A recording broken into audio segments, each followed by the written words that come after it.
I'm your गौरव भैया। यार मुझे पता है आपने अभी तक रिएक्ट की पहली 2 वीडियोस देख ली हैं और उनमें आपको आइडिया लग गया कि यार रिएक्ट होता क्या है, एक बेसिक सेटअप आपको आता है, कंपोनेंट कैसे बनाते हैं और बहुत सारी चीज़ें जो आपने रिएक्ट में पिछले लेक्चर्स में सीखी हैं।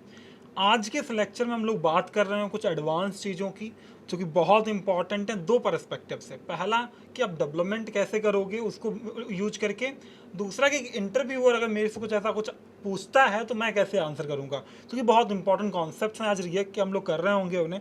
तो शुरू करते हैं। आज मैं आपको क्या क्या पढ़ाने वाला हूँ उसमें इंक्लूड रहेगा कि यार पहला तो ये, अभी तक हम लोग जो लगाते थे वो नॉर्मल CSS लगाते थे जो लास्ट वीडियो में आपने देखी, बट हम लोग ये क्या होती है मॉडुलर CSS कैसे होती है, हम लोग उससे कैसे यूज कर सकते हैं, ठीक है, इसका क्या फ़ायदा है हम आज वो सीख रहे होंगे।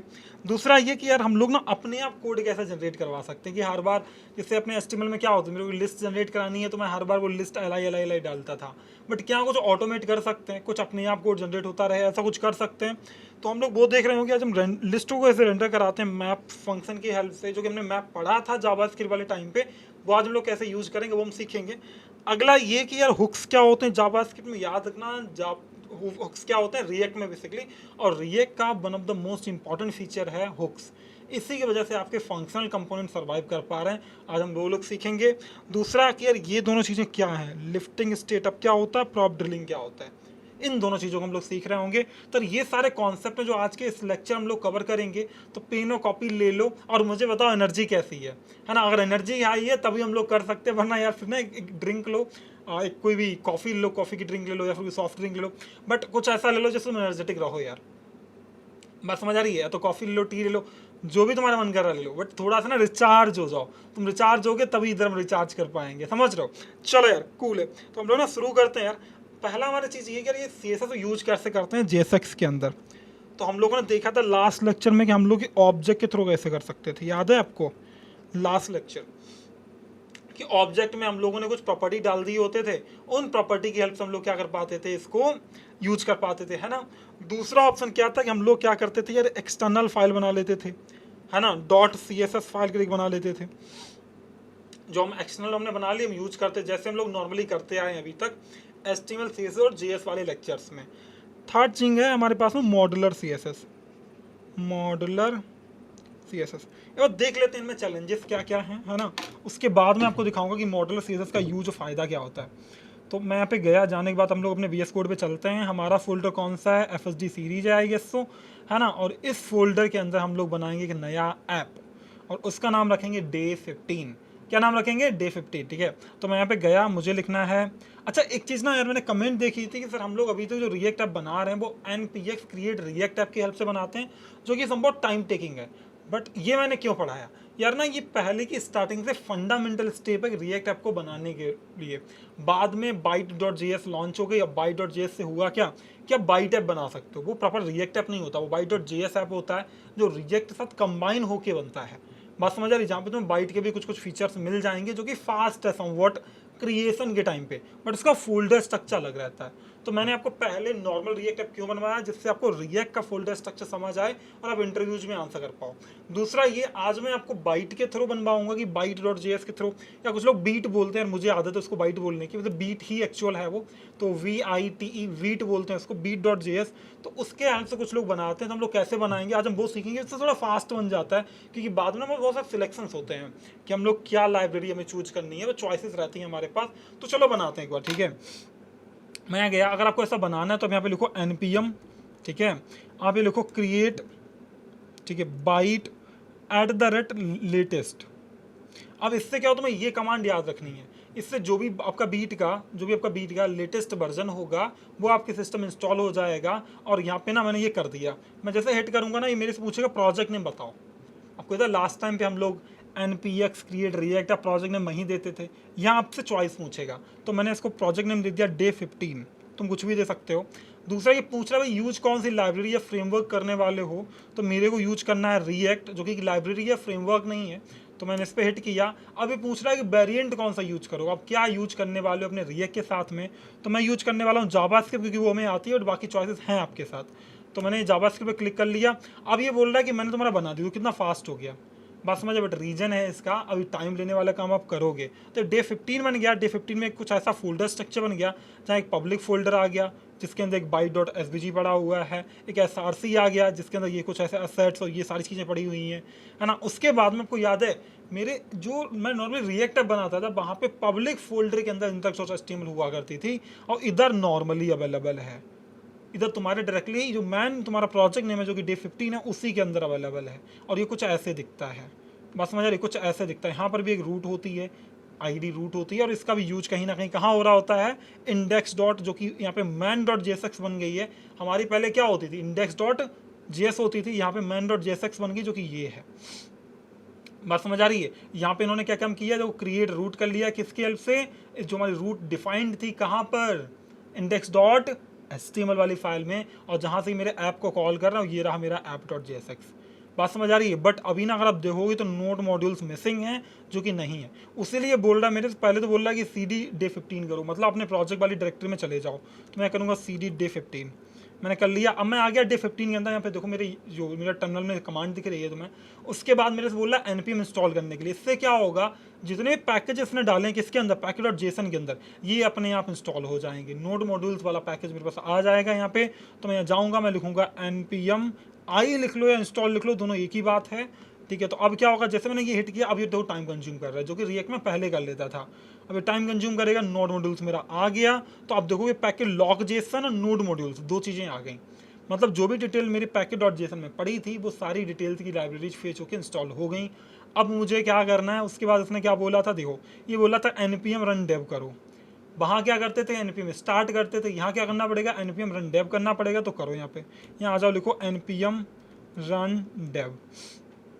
मैंने हिट किया तो अब मेरे पास क्या आ गया, तो ये कि URL आ गया जहाँ पे मैं अपनी वेबसाइट को खोल के देख सकता हूँ। मैं इस पर हिट करूँगा। मैंने इसीलिए क्या किया, कमांड से क्लिक कर दिया इसको। आप कॉपी करके URL वाले पोर्शन में जाके यहाँ पेस्ट कर सकते थे, या विंडोज़ है आपके पास में तो कमांड के साथ उस पर क्लिक कर कंट्रोल के साथ उस पर क्लिक कर सकते थे, और ये आपका आपके सामने खुल जाएगा। तो कुछ ऐसे ये बन रहा है मेरा। तो जैसे मैं इस पर क्लिक करूँगा काउंट बढ़ रहा है, तो उन्होंने कुछ कुछ बना के भेजा, ठीक है, ये कुछ कुछ इन्होंने बना दिया है। तो बोल रहा है बीट प्लस रिएक्ट के साथ मिलकर बना हुआ है ना। ऐसे कुछ अगर वो बनाना वैसे बना सकते हो, ठीक है। इसका पोर्ट अलग है, 5173 डिफॉल्ट पोर्ट है। सही यार, बढ़िया है। तो मुझे ना ये चेंज करना है, ये भी तो सिंपल है वैसे जैसे रिएक्ट में करते थे। तो यहाँ पे आ जाओ ऐप डॉट जेएसएक्स के पास में, इसको मैं हटाने वाला हूँ क्योंकि मेरे को चाहिए नहीं। मैं डालूंगा RFC, मेरे को चाहिए सिंपल चीज़, सिंपल सी बात, ठीक है। और यहाँ पे यार ये मेरा AI सजेस्ट कर रहा है कि एक हेडिंग ले लेते हैं, ये ले लेते हैं, इतनी बात तो उसकी मान लेते हैं एटलीस्ट यार। बाकी कुछ नहीं मानेंगे, ठीक है, स्किप कर देते हैं, ठीक है। इतना आ गया। तो अब अगर आप देखो तो इतना कुछ आ रहा है। ये क्यों आ रहा है, क्योंकि इसमें डिफ़ॉल्ट CSS लगी हुई है, वो सब हटा देते हैं। पहले तो ये हटाते हैं, हालांकि ये तो अनलिंक वैसे ही होगी, बट हटा देते हैं, ठीक है। दूसरी मेरे पास इंडेक्स डॉट CSS मेरे को हटानी है, मैं वो हटा देता हूँ। जैसे मैंने ये हटाया तो अब देखो ये नॉर्मल जैसे मेरे HTML वाला कंटेंट आता था वैसे यहाँ पर भी आ गया। तो ये आपने बीट की हेल्प से अपना रिएक्ट ऐप बनाया, ठीक है, बीट डॉट JS का यूज करके। बढ़िया यार, ये बात तो मेरे को समझ आ गई कि यार कुछ ऐसे मैं बना सकता हूँ, है ना। अब आज की मेरी चीज़ें क्या थी वो हम लोग पढ़ेंगे। मान लेता हूँ थोड़ी देर के लिए मेरे पास ये था ऐप डॉट JSX, ठीक है। अब मेरे पास असेट, याद रखना जब भी आप कंपोनेंट बनाओ तो उस कंपोनेंट को आप एक फोल्डर बना लो कंपोनेंट करके। कंपोनेंट का मतलब होता है जिसको आप यूज करने वाले हो, तो उसको बोलते हैं कंपोनेंट। और उस कंपोनेंट का फोल्डर आपने बना लिया, इसके अंदर चलते हैं हम लोग, एक कंपोनेंट डालते हैं, ठीक है। एक क्या डालते हैं, कंपोनेंट डालते हैं। मान लेते हैं बटन करके एक कंपोनेंट है, ठीक है। ये क्या है, मेरा बटन करके कंपोनेंट है, तो बटन बना लेते हैं, कस्टम बटन बना लेते हैं, ठीक है। कस्टम बटन डॉट JSX मैंने बना लिया। अब मैं लिखूंगा RFC, मेरी बटन वाला कोड यहाँ पे जनरेट हो गया। बात समझ आ गई, बढ़िया। तो अब मैं यहाँ पे क्या करूँ, मैं यहाँ पे लिखूँगा बटन, मुझे एक बटन जनरेट करानी है बेसिकली। अब मैं यहाँ पे लिखने वाला हूँ लेट्स से क्लिक मी बटन, एक हमने बना ली है, ठीक है। अब मुझे यहाँ पे एक CSS फाइल लगानी है। मैं यहाँ पे जाऊँगा, मैं बना रहा हूँ यार लेट्स से कस्टम, कुछ भी नाम दे दो तुम्हारा मन करे, जो तुम्हें नाम देना दे दो, कस्टम बटन डॉट CSS मैंने लिख ली, ठीक है। अब मैं इसके अंदर आया, मैंने यहाँ पे क्या चूज किया, मैंने यहाँ पे चूज किया बटन को। यहाँ पे कोई क्लास दे देते, ठीक है, क्लास दे देते, ठीक है। मैंने क्लास नेम दिया हुआ है, और क्लास नेम याद रखना HTML में क्या होता था, क्लास होता था। यहाँ पे JSX में क्या होगा, क्लास नेम होगा। क्लास नहीं लिख सकते सिर्फ, ठीक है, आईडी लिख सकते हो, वो ठीक है। अब मैंने क्लास नेम दे दिया, कस्टम बटन सजेस्ट कर रहा था, मैं ले लिया इसका, ठीक है। तो अब बढ़िया यार, ये मैंने कुछ ऐसा डाल दिया, बाकी मैं कुछ लिखूंगा नहीं, स्किप कर देता हूँ। तो मेरी बटन थी जहाँ पे एक क्लास में डाली हुई है कस्टम बटन करके, और मैं यहाँ पे जाऊँगा अपने CSS में और अपने custom button co dot custom button करके सिलेक्ट करूँगा, कस्टम बटन। बात समझ आ रही है। मैं यहाँ पे आ गया, मैं चेंज करता हूँ इसके अंदर कुछ प्रॉपर्टी, मान लेता है ये मैंने इसको सजेस्ट करा, ये सब इसकी ले लेता हूँ बात, मान लेता हूँ मैं से AI की बात, क्योंकि मेरे को ना तुम्हें समझाना है बस, बाकी तुम जानते हो बैकग्राउंड कलर क्या होता है, border padding, text line, text decoration क्या है ना, ये सब। अरे यार इसकी ज़रूरत भी नहीं थी, फ्री में दे दिया बहुत कुछ। चलो कमांड जेड करते हैं ना, हम लोग अपनी तरफ से लेंगे, हमें बैकग्राउंड कलर चेंज करना है, ठीक है, बैकग्राउंड कलर चेंज करना है यार। ये मान लेते हैं बैकग्राउंड कलर मेरे को डालना है इसका, लेट से यार डाल देते हैं अपन लाइट ब्लू, ठीक है। दूसरा यहाँ पे मेरे आ गया बॉर्डर, मैं कर देता हूँ बॉर्डर, मैंने कर दिया 1 पिक्सल सॉलिड, और इसको ब्लैक कर देते हैं, ठीक है।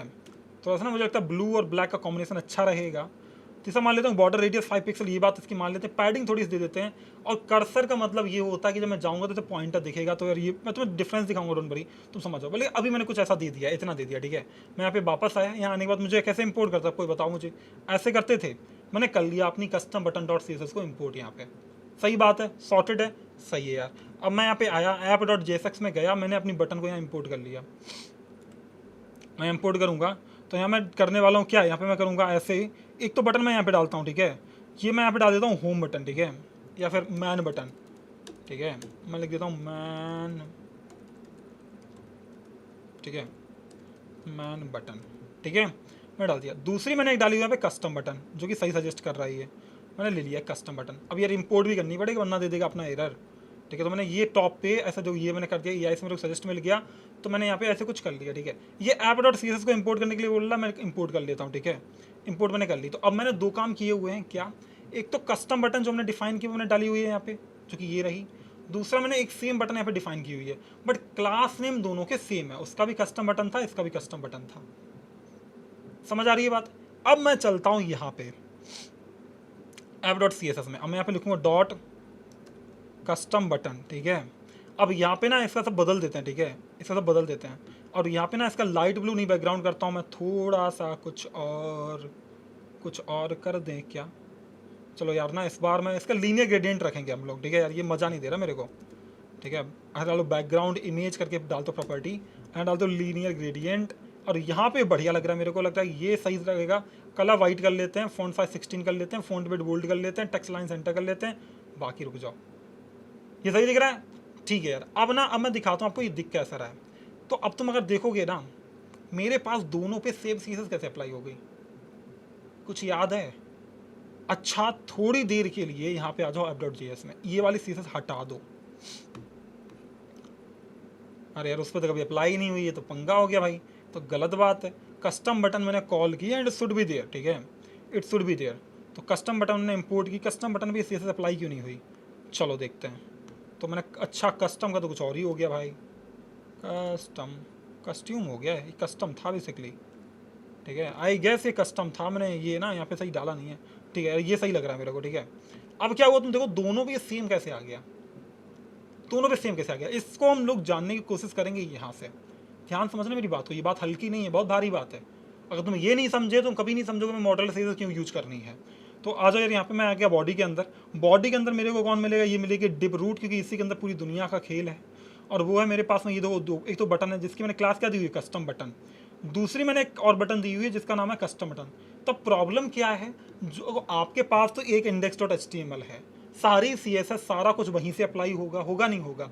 अब अगर आपने क्लास नेम में एक फाइल के अंदर कस्टम बटन डाला है और दूसरी फाइल के अंदर भी कस्टम बटन डाला है, दे विल ओवरलैप, मतलब एक ही CSS दूसरे को डिस्टर्ब कर देगी जाके। मैंने डिफाइन कस्टम CSS जो की थी वो अपने कस्टम बटन के लिए की थी, मैंने अपने ऐप वाले के लिए कुछ किया ही नहीं, बट फिर भी इसने ऐप वाले को कवर कर लिया।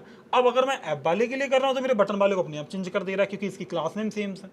और जो क्लास नेम सेम हो, क्योंकि इसके लिए तो एक ही सिंगल पेज एप्लीकेशन है नहीं है, तो सारे कंपोनेंट आने तो एक ही पेज के ऊपर है। तो ये क्या करेगा, CSS को ओवरराइड कर देगा, जो लास्ट में आएगी वही अप्लाई हो जाएगी। यार ये कौन सी बात हुई, ये कौन सी बात हुई, मैं दिखाता हूँ कैसे। अगर मैंने इसको खोल दिया, किसको, ऐप वाले को, यहाँ पे देखो ये, अगर मैं इसको हटा देता हूँ, ऐसे हो गई, क्योंकि ऐप वाला पावरफुल हो गया, जो बाद में लगेगी वो आ जाएगी। ऐप वाला पावरफुल हो गया, ऐप वाला आ गया। ऐसा तो नहीं होना चाहिए। अगर मैं कस्टम के मैं अलग डिफाइन किया, अच्छा आप लोग बोलोगे सर हम लोग कम कर सकते हैं, हम लोग ना क्लास नेम अलग अलग रखते हैं। भाई रखो, आज तो 10 फाइल है तुम्हारे पास में, आने वाले टाइम में जब 20,000 फाइल्स होंगी तो, या 20,000 नहीं भी होंगी, मान लेता हूँ लेट से 300 फाइल हुई, 300 फाइल के अंदर आपने लेट से मान लेता हूँ 30,000 लाइन ऑफ कोड लिखा हुआ है, अब बताओ मुझे कैसे याद रहेगा कौन सी क्लास कहाँ दी है? याद रहेगा? नहीं रहेगा ना, डिफिकल्ट है, नहीं है। तो उस टाइम पे क्या होगा, क्लास नेम आपस में क्या करेंगे, चैलेंज करेंगे हमें, है ना। इस प्रॉब्लम को सॉल्व करने के लिए हमारे पास है मॉड्यूलर सीएसएस। क्या है? Modular CSS. मतलब क्या कि हम नॉर्मल सीएसएस नहीं लगाएंगे, है ना। इससे क्या होगा कि मेरी चीज़ें ओवरलैप होती रहेंगी और हमें कभी समझ ही नहीं आएगा मेरी स्टाइलिंग खराब क्यों हो रही है। उसके लिए आप यूज करो मॉड्यूलर सीएसएस का। मतलब कुछ ऐसे कि आपने जो अभी यहाँ पे कस्टम बटन में किया हुआ है, फाइल नेम मेरा कस्टम बटन डॉट सीएसएस नहीं होगा, जो फाइल नेम है वो रहेगा यहाँ पे। एडिट करो इसको, मैं राइट क्लिक किया, मैं एडिट करता हूँ, मैंने रीनेम किया, यहाँ करो custom button dot module dot C S S. जो फाइल नेम है file name dot module dot C S S दोगे, इससे बनेगी आपकी मॉड्यूलर सी एस एस की फाइल। इससे फ़ायदा क्या होगा? इससे ये फ़ायदा होगा इसके क्लास नेम अपने आप अलग रहेंगे, आपको अलग करने की ज़रूरत नहीं है। यहाँ पे आगे अभी ये सी एस एस अप्लाई तो नहीं होगी, क्यों नहीं होगी? कि ये कभी अवेलेबल ही नहीं है, उसको सी एस एस फाइल मिली नहीं, ये तो आ गई एरर, ये तो आ गई एरर, क्योंकि ये वो कभी मिली नहीं इसको। अब हम लोग यहाँ से इंपोर्ट करते हैं, डॉट क्या था, मॉड्यूल था या नहीं था, डॉट सी एस एस। अब ये इंपोर्ट भी हो गई, बात समझ आ रही है। तो अब यहाँ पे क्या मैं रिफ्रेश करूँ तो ये फिर से आ गया। अब सीन ये था, मुझे कुछ ऐसे करना है कि यहाँ पे ना जो क्लास नेम आपने डाली है, आप ऐसे इसको इंपोर्ट नहीं करते। करते हो कैसे? इंपोर्ट, यहाँ पे नाम देते हो, जनरली स्टाइल्स देते हैं, आप कुछ भी दे सकते हो। आप फ्रॉम लिखते हो, क्या लिखते हो? फ्रॉम लिखते हो कि भाई कहाँ से आ रही है, यहाँ से आ रही है। अब आपने क्या काम किया, कस्टम बटन लिया हुआ है। आपने क्या किया हुआ, कस्टम बटन लिया हुआ है, और जिसमें आप क्या करोगे, कुछ ऐसे डालोगे। यहाँ पे आ जाओ, यहाँ आप ऐसे आप ये डिफाइन नहीं करते, आप यहाँ ऐसे डिफाइन नहीं करते, कर्ली ब्रेसेस डालते हो, क्योंकि अब आपको क्या चाहिए, आपको चाहिए जेएस, आपको क्या चाहिए, जेएस चाहिए, जावास्क्रिप्ट चाहिए, और लिखोगे स्टाइल्स डॉट जो भी आपका क्लास नेम हो दे दो। तो आपने कस्टम बटन करके एक क्लास नेम दिया हुआ है, या फिर कुछ और भी दे देते हैं। लेट्स से हमारा लास्ट वाला दे देते हैं, मेरा सी स्मॉल था, ये यहाँ पे रखना, यहाँ पे वैलिड की नेम होना चाहिए, हाइफन बटन हो गया। तो अब मैंने कुछ ऐसे अप्लाई कर दिया, बात समझ आ रही है? अब मैंने कुछ ऐसे अप्लाई कर दिया यार, इसको तो स्किप कर देते हैं। एंड आई होप मैंने यहाँ पर भी वही दिया होगा, यस मुझे लगता है सही दिया है। अब अगर आप देखोगे इसको मिल नहीं रहा, कुछ तो हुआ है, क्या क्या हुआ है? ये वैलिड क्लास नेम नहीं है, ठीक है। बोल रहा है क्या, इम्पोर्ट स्टाइल फ्रॉम, ओहो फ्रॉम का एफ आर कर दिया क्या? नहीं, ये तो सही बात है। क्या एरर है, देखना तो पड़ेगा। चलो यार एरर ढूंढते पहले, ठीक है। ये बताएगा एरर क्या है। जहाँ तक एरर मेरी है ये क्लास वाली है, तो मैं यार कस्टम बटन को ना ये हटा देता हूँ, उनका स्पेस मैंने कुछ ऐसे कर दिया, उम्मीद करता हूँ अभी आ जाएगा। अब देखो क्या हुआ, इसके जो क्लास नेम है वो बदल गई। यहाँ पे चलिए क्लास नेम अलग देते हैं, ठीक है। यहाँ मैं गया, यहाँ पे कस्टम बटन दिया। एक प्रॉब्लम इस बात की ना, ये यार हाइफन एक्सेप्ट नहीं कर रहा उसमें वैलिड की में। तो अब क्या होगा, तो दोनों मेरे पास में जो बटन थी दोनों का अलग अलग स्टाइल आ गया। मतलब क्या, ऐप डॉट जे एस का स्टाइल अलग है, कस्टम बटन का अलग है। अभी क्लास नेम मैंने सेम डाला हुआ, मैं क्लास नेम दिखाता हूँ ना यार, तुम देखो। मैंने अब बोलोगे भैया यहाँ पे कस्टम बटन है वहाँ अलग है इसलिए ऐसा हो रहा है, नहीं ऐसा नहीं हो रहा है। तुम यहाँ दो, यहाँ पर भी कर लो ये कस्टम बटन, ठीक है। दोनों में सेम क्लास है, इस वाले में भी सेम क्लास है और इस वाले में सेम क्लास, फिर भी ये ओवरलैप नहीं करेंगे। मैं यहाँ पे आ गया, मैं यहाँ पे ये भी हटा देता हूँ और ये आ गया। अभी भी तुम देखोगे ना तो ये मस्त चल रहा है। क्यों? अब तुम्हें दिखाता हूँ राज क्या है इसका। यहाँ जाओ डिव के ऊपर, तुम यहाँ देखोगे तो तुम्हारा जो ऐप डॉट जी एस है उसमें कस्टम बटन लिखा हुआ है इसके अंदर, लेकिन जो बटन है यहाँ पे क्या लिखा है, कस्टम बटन 6/B17 ऐसा कुछ। ये क्या होगा, तुम्हारा कंपोनेंट का नाम आगे आ जाएगा, एक हैश कोड आ जाएगा, जिससे तुम्हें समझ ही नहीं आएगा क्लास कहाँ की है, क्या क्लास का नाम था पूरी तरीके से। तुम्हें इतना तो पता, ये तुम्हारा क्लास नेम आ गया, बट उसके साथ कुछ कुछ और भी ऐड हो जाएगा। इससे क्या होगा कि हर एक कंपोनेंट के लिए मेरी सीएसएस की क्लास अलग अलग होगी। मेरे ब्राउजर के लिए क्या होगा कि हर एक कंपोनेंट के लिए क्लास अलग अलग होगी ऑटोमेटिकली, मुझे याद रखने की ज़रूरत नहीं है। पहले क्या प्रॉब्लम थी कि अगर मैंने दोनों को सेम क्लास नेम दिया हुआ है, ऐप वाले को भी और किसी और को भी, किसी और को भी, अगर मैंने नॉर्मल सीएसएस लगाई, उन सारी क्लासेस अगर रिपीट हुई, उनकी स्टाइलिंग्स मिक्सअप हो जाएंगी, ओवरराइड कर जाएंगी, बात समझ आ रही है, जो कि मेरे लिए बिगर चैलेंज रहेगा। सॉल्यूशन ये है कि मॉड्यूलर सीएसएस का यूज करो, उससे क्या होगा कि अपने आप हर एक फाइल की क्लासेस अलग हो जाएंगी, कुछ हैश कोड ऐड करके। जैसे यहाँ देखो ये अपने आप अलग हुई, एक्चुअली मैंने क्लास नेम कस्टम बटन ही दिया हुआ था, बट यहाँ के लिए कुछ अलग है। तो अब क्या होगा, ब्राउजर के लिए कुछ अलग हो गई, तो अब मेरी अलग अलग स्टाइलिंग में लगा सकता हूँ। उम्मीद करता हूँ आपको मॉड्यूलर सीएसएस क्यों यूज करनी है ये बात समझ आ गई है। अब एक्सपोर्ट इंपोर्ट कैसे करते हैं, बस कुछ नहीं करते यार। मैंने आपको बोला था कि जब भी आपको कस्टम अपनी ऐसी यहाँ पे डिफाइन करनी है सीएसएस, आप जाओ जो भी आपकी फाइल नेम है वो डालो dot module dot C S S, dot module dot C S S, यहाँ पे देख लो dot module dot C S S मैंने डाला हुआ है। उसके बाद में यहाँ पे जाओगे, ऐसे इंपोर्ट करोगे जैसे कंपोनेंट इंपोर्ट करते हो। तो इंपोर्ट यहाँ पे कोई वेरिएबल नेम दे दो, मैंने स्टाइल्स दिए जो मेरे को सेंसिबल लगता है। फ्रॉम अपनी फाइल दे दो, फाइल का एड्रेस बेसिकली वो मैंने दे दिया है। और यहाँ पे क्लास नेम में ऐसे ब्रैकेट में डालोगे स्टाइल, जो भी यहाँ वेरिएबल है वो डॉट, और जो भी आपकी क्लास नेम है वो डालोगे। बात समझ आ रही है? ऐसे क्या होगा कि आपकी अब लगी मॉडुलर सीएसएस, और ये कभी ओवरराइड नहीं होगी किसी और फाइल की वजह से, क्योंकि इसका क्लास नेम हमेशा अलग रहेगा। भले आपने यहाँ पे कस्टम बटन डाला है, बट ये अपने आप इसको चेंज कर देगा किसी और रैंडम हैश कोड के साथ। बात समझ आ रही? तो रिपीटेशन की प्रॉब्लम, ओवरराइडिंग की प्रॉब्लम मेरी सॉल्व हो गई। उम्मीद करता हूँ यार ये बात समझ आई तुम्हें कि यार मॉडुलर सीएसएस क्यों यूज करते हैं, इंपोर्ट एक्सपोर्ट भी समझ आ गया है। ये बात तो मुझे लगता है सेंस दे रही है सबको, कैसे एक्सटर्नल हम लोग इंपोर्ट करते हैं और फायदा क्या है इसका। बढ़िया। अब बात करते हैं यार, हम लोग लिस्ट जनरेट करते हैं तो जनरली पहले क्या होता, तुम बताओ मुझे, पहले क्या होता था? हम लोग पहले क्या करते थे पहले के टाइम में, मतलब HTML के टाइम में बेसिकली, ऐसा तो नहीं पहले के टाइम में 1990s में क्या करते, ऐसा तो नहीं है। अच्छा यहाँ पे याद रखना, कंपोनेंट डालने के लिए आप कंपोनेंट फोल्डर का यूज करते हो। अगर आपको लगता है पूरा पूरा कोई पेज आप डिफाइन करने वाले हो, तब आप यूज कर रहे हो तो पेजेस का। यहाँ पे मतलब कुछ ऐसे SRC के अंदर जाओ, एक नया फोल्डर लो, मैं अच्छा सा एक आर्किटेक्चर आपको बता रहा हूँ और कुछ नहीं। पेजेस में आओ जाओ, अब जैसे पेजेस में क्या क्या हो सकता है, होम पेज हो सकता है, अबाउट पेज हो सकता है, कॉन्टैक्ट अस पेज हो सकता है, राइट। तो इन सबको पेजेस में डालो, ये कंपोनेंट नहीं है, आप इनको रीयूज नहीं करने वाले पूरा का पूरा। बात समझ, नेविगेशन रीयूज हो सकता है, बटन रीयूज हो सकती है, और बहुत सारी चीज़ रीयूज हो सकती है, बट कभी ये आपका पूरा का पूरा होम रीयूज नहीं होने वाला। तो आप उनको डालो पेजेस के अंदर। अब पेजेस में जाओ, माना कि मैंने डिफाइन किया हुआ है होम डॉट JSX, मैं लिखूंगा RFC। अब इस होम के अंदर मैं मान लेता हूँ मुझे ना एक लिस्ट क्रिएट करनी है। क्या क्रिएट करनी है? लिस्ट। बात समझ आ रही है? या फिर मैं कुछ ऐसा कर लेता हूँ, होम नेम नेविगेशन बनाएंगे कुछ बढ़िया तरीके। चलो होम भी बना ही लेते हैं, इसमें होम बोल दिया तो होम बना लेते हैं, ठीक है। लेट इट बी, ठीक है, एक होम बना लेते हैं, ठीक है। अब सही है यार। अच्छा कस्टम बटन क्या हमेशा ऐसे ही बनाते नहीं यार, ऐसे नहीं बनाते, एक अच्छी सी बटन बनाएंगे आज हम लोग, तुम इतना याद रखना, ठीक है। तो ठीक है, रवि ने सजेशन के लिए बस दे दिया आपको। एक कंपोनेंट में चलते हैं यहाँ पे, और यहाँ पे एक नेविगेशन बनाते हैं, ठीक है। यहाँ क्या बना, हालांकि तुम अलग अलग फोल्डर बना सकते हो इसके अंदर, ठीक है, वो तुम्हारे ऊपर है, तुम्हें बनाने हैं तो बना लो, हालांकि बनाने भी चाहिए यार। तो मैं यहाँ पे चलता हूँ यार, एक ना एक फोल्डर बना लेता हूँ। लेट्स से मैंने नैब फोल्डर बनाया हुआ है, ठीक है, नैब। अब नैब फोल्डर के अंदर मैं जाऊँगा, नेविगेशन करके फाइल बनाऊँगा, नेविगेशन डॉट JSX, ठीक है। अब मैं गया, मैंने लिखा RFC, लिख लिया। तो ये मेरा नेविगेशन ऐसे जनरेट हो गया। अब आप नेविगेशन कैसे बनाते थे मुझे याद करके बताओ। आप बोलते थे कि सर मैं कुछ नहीं करता, मैं एक UL टैग डालता था, सही बात, आप डालते थे।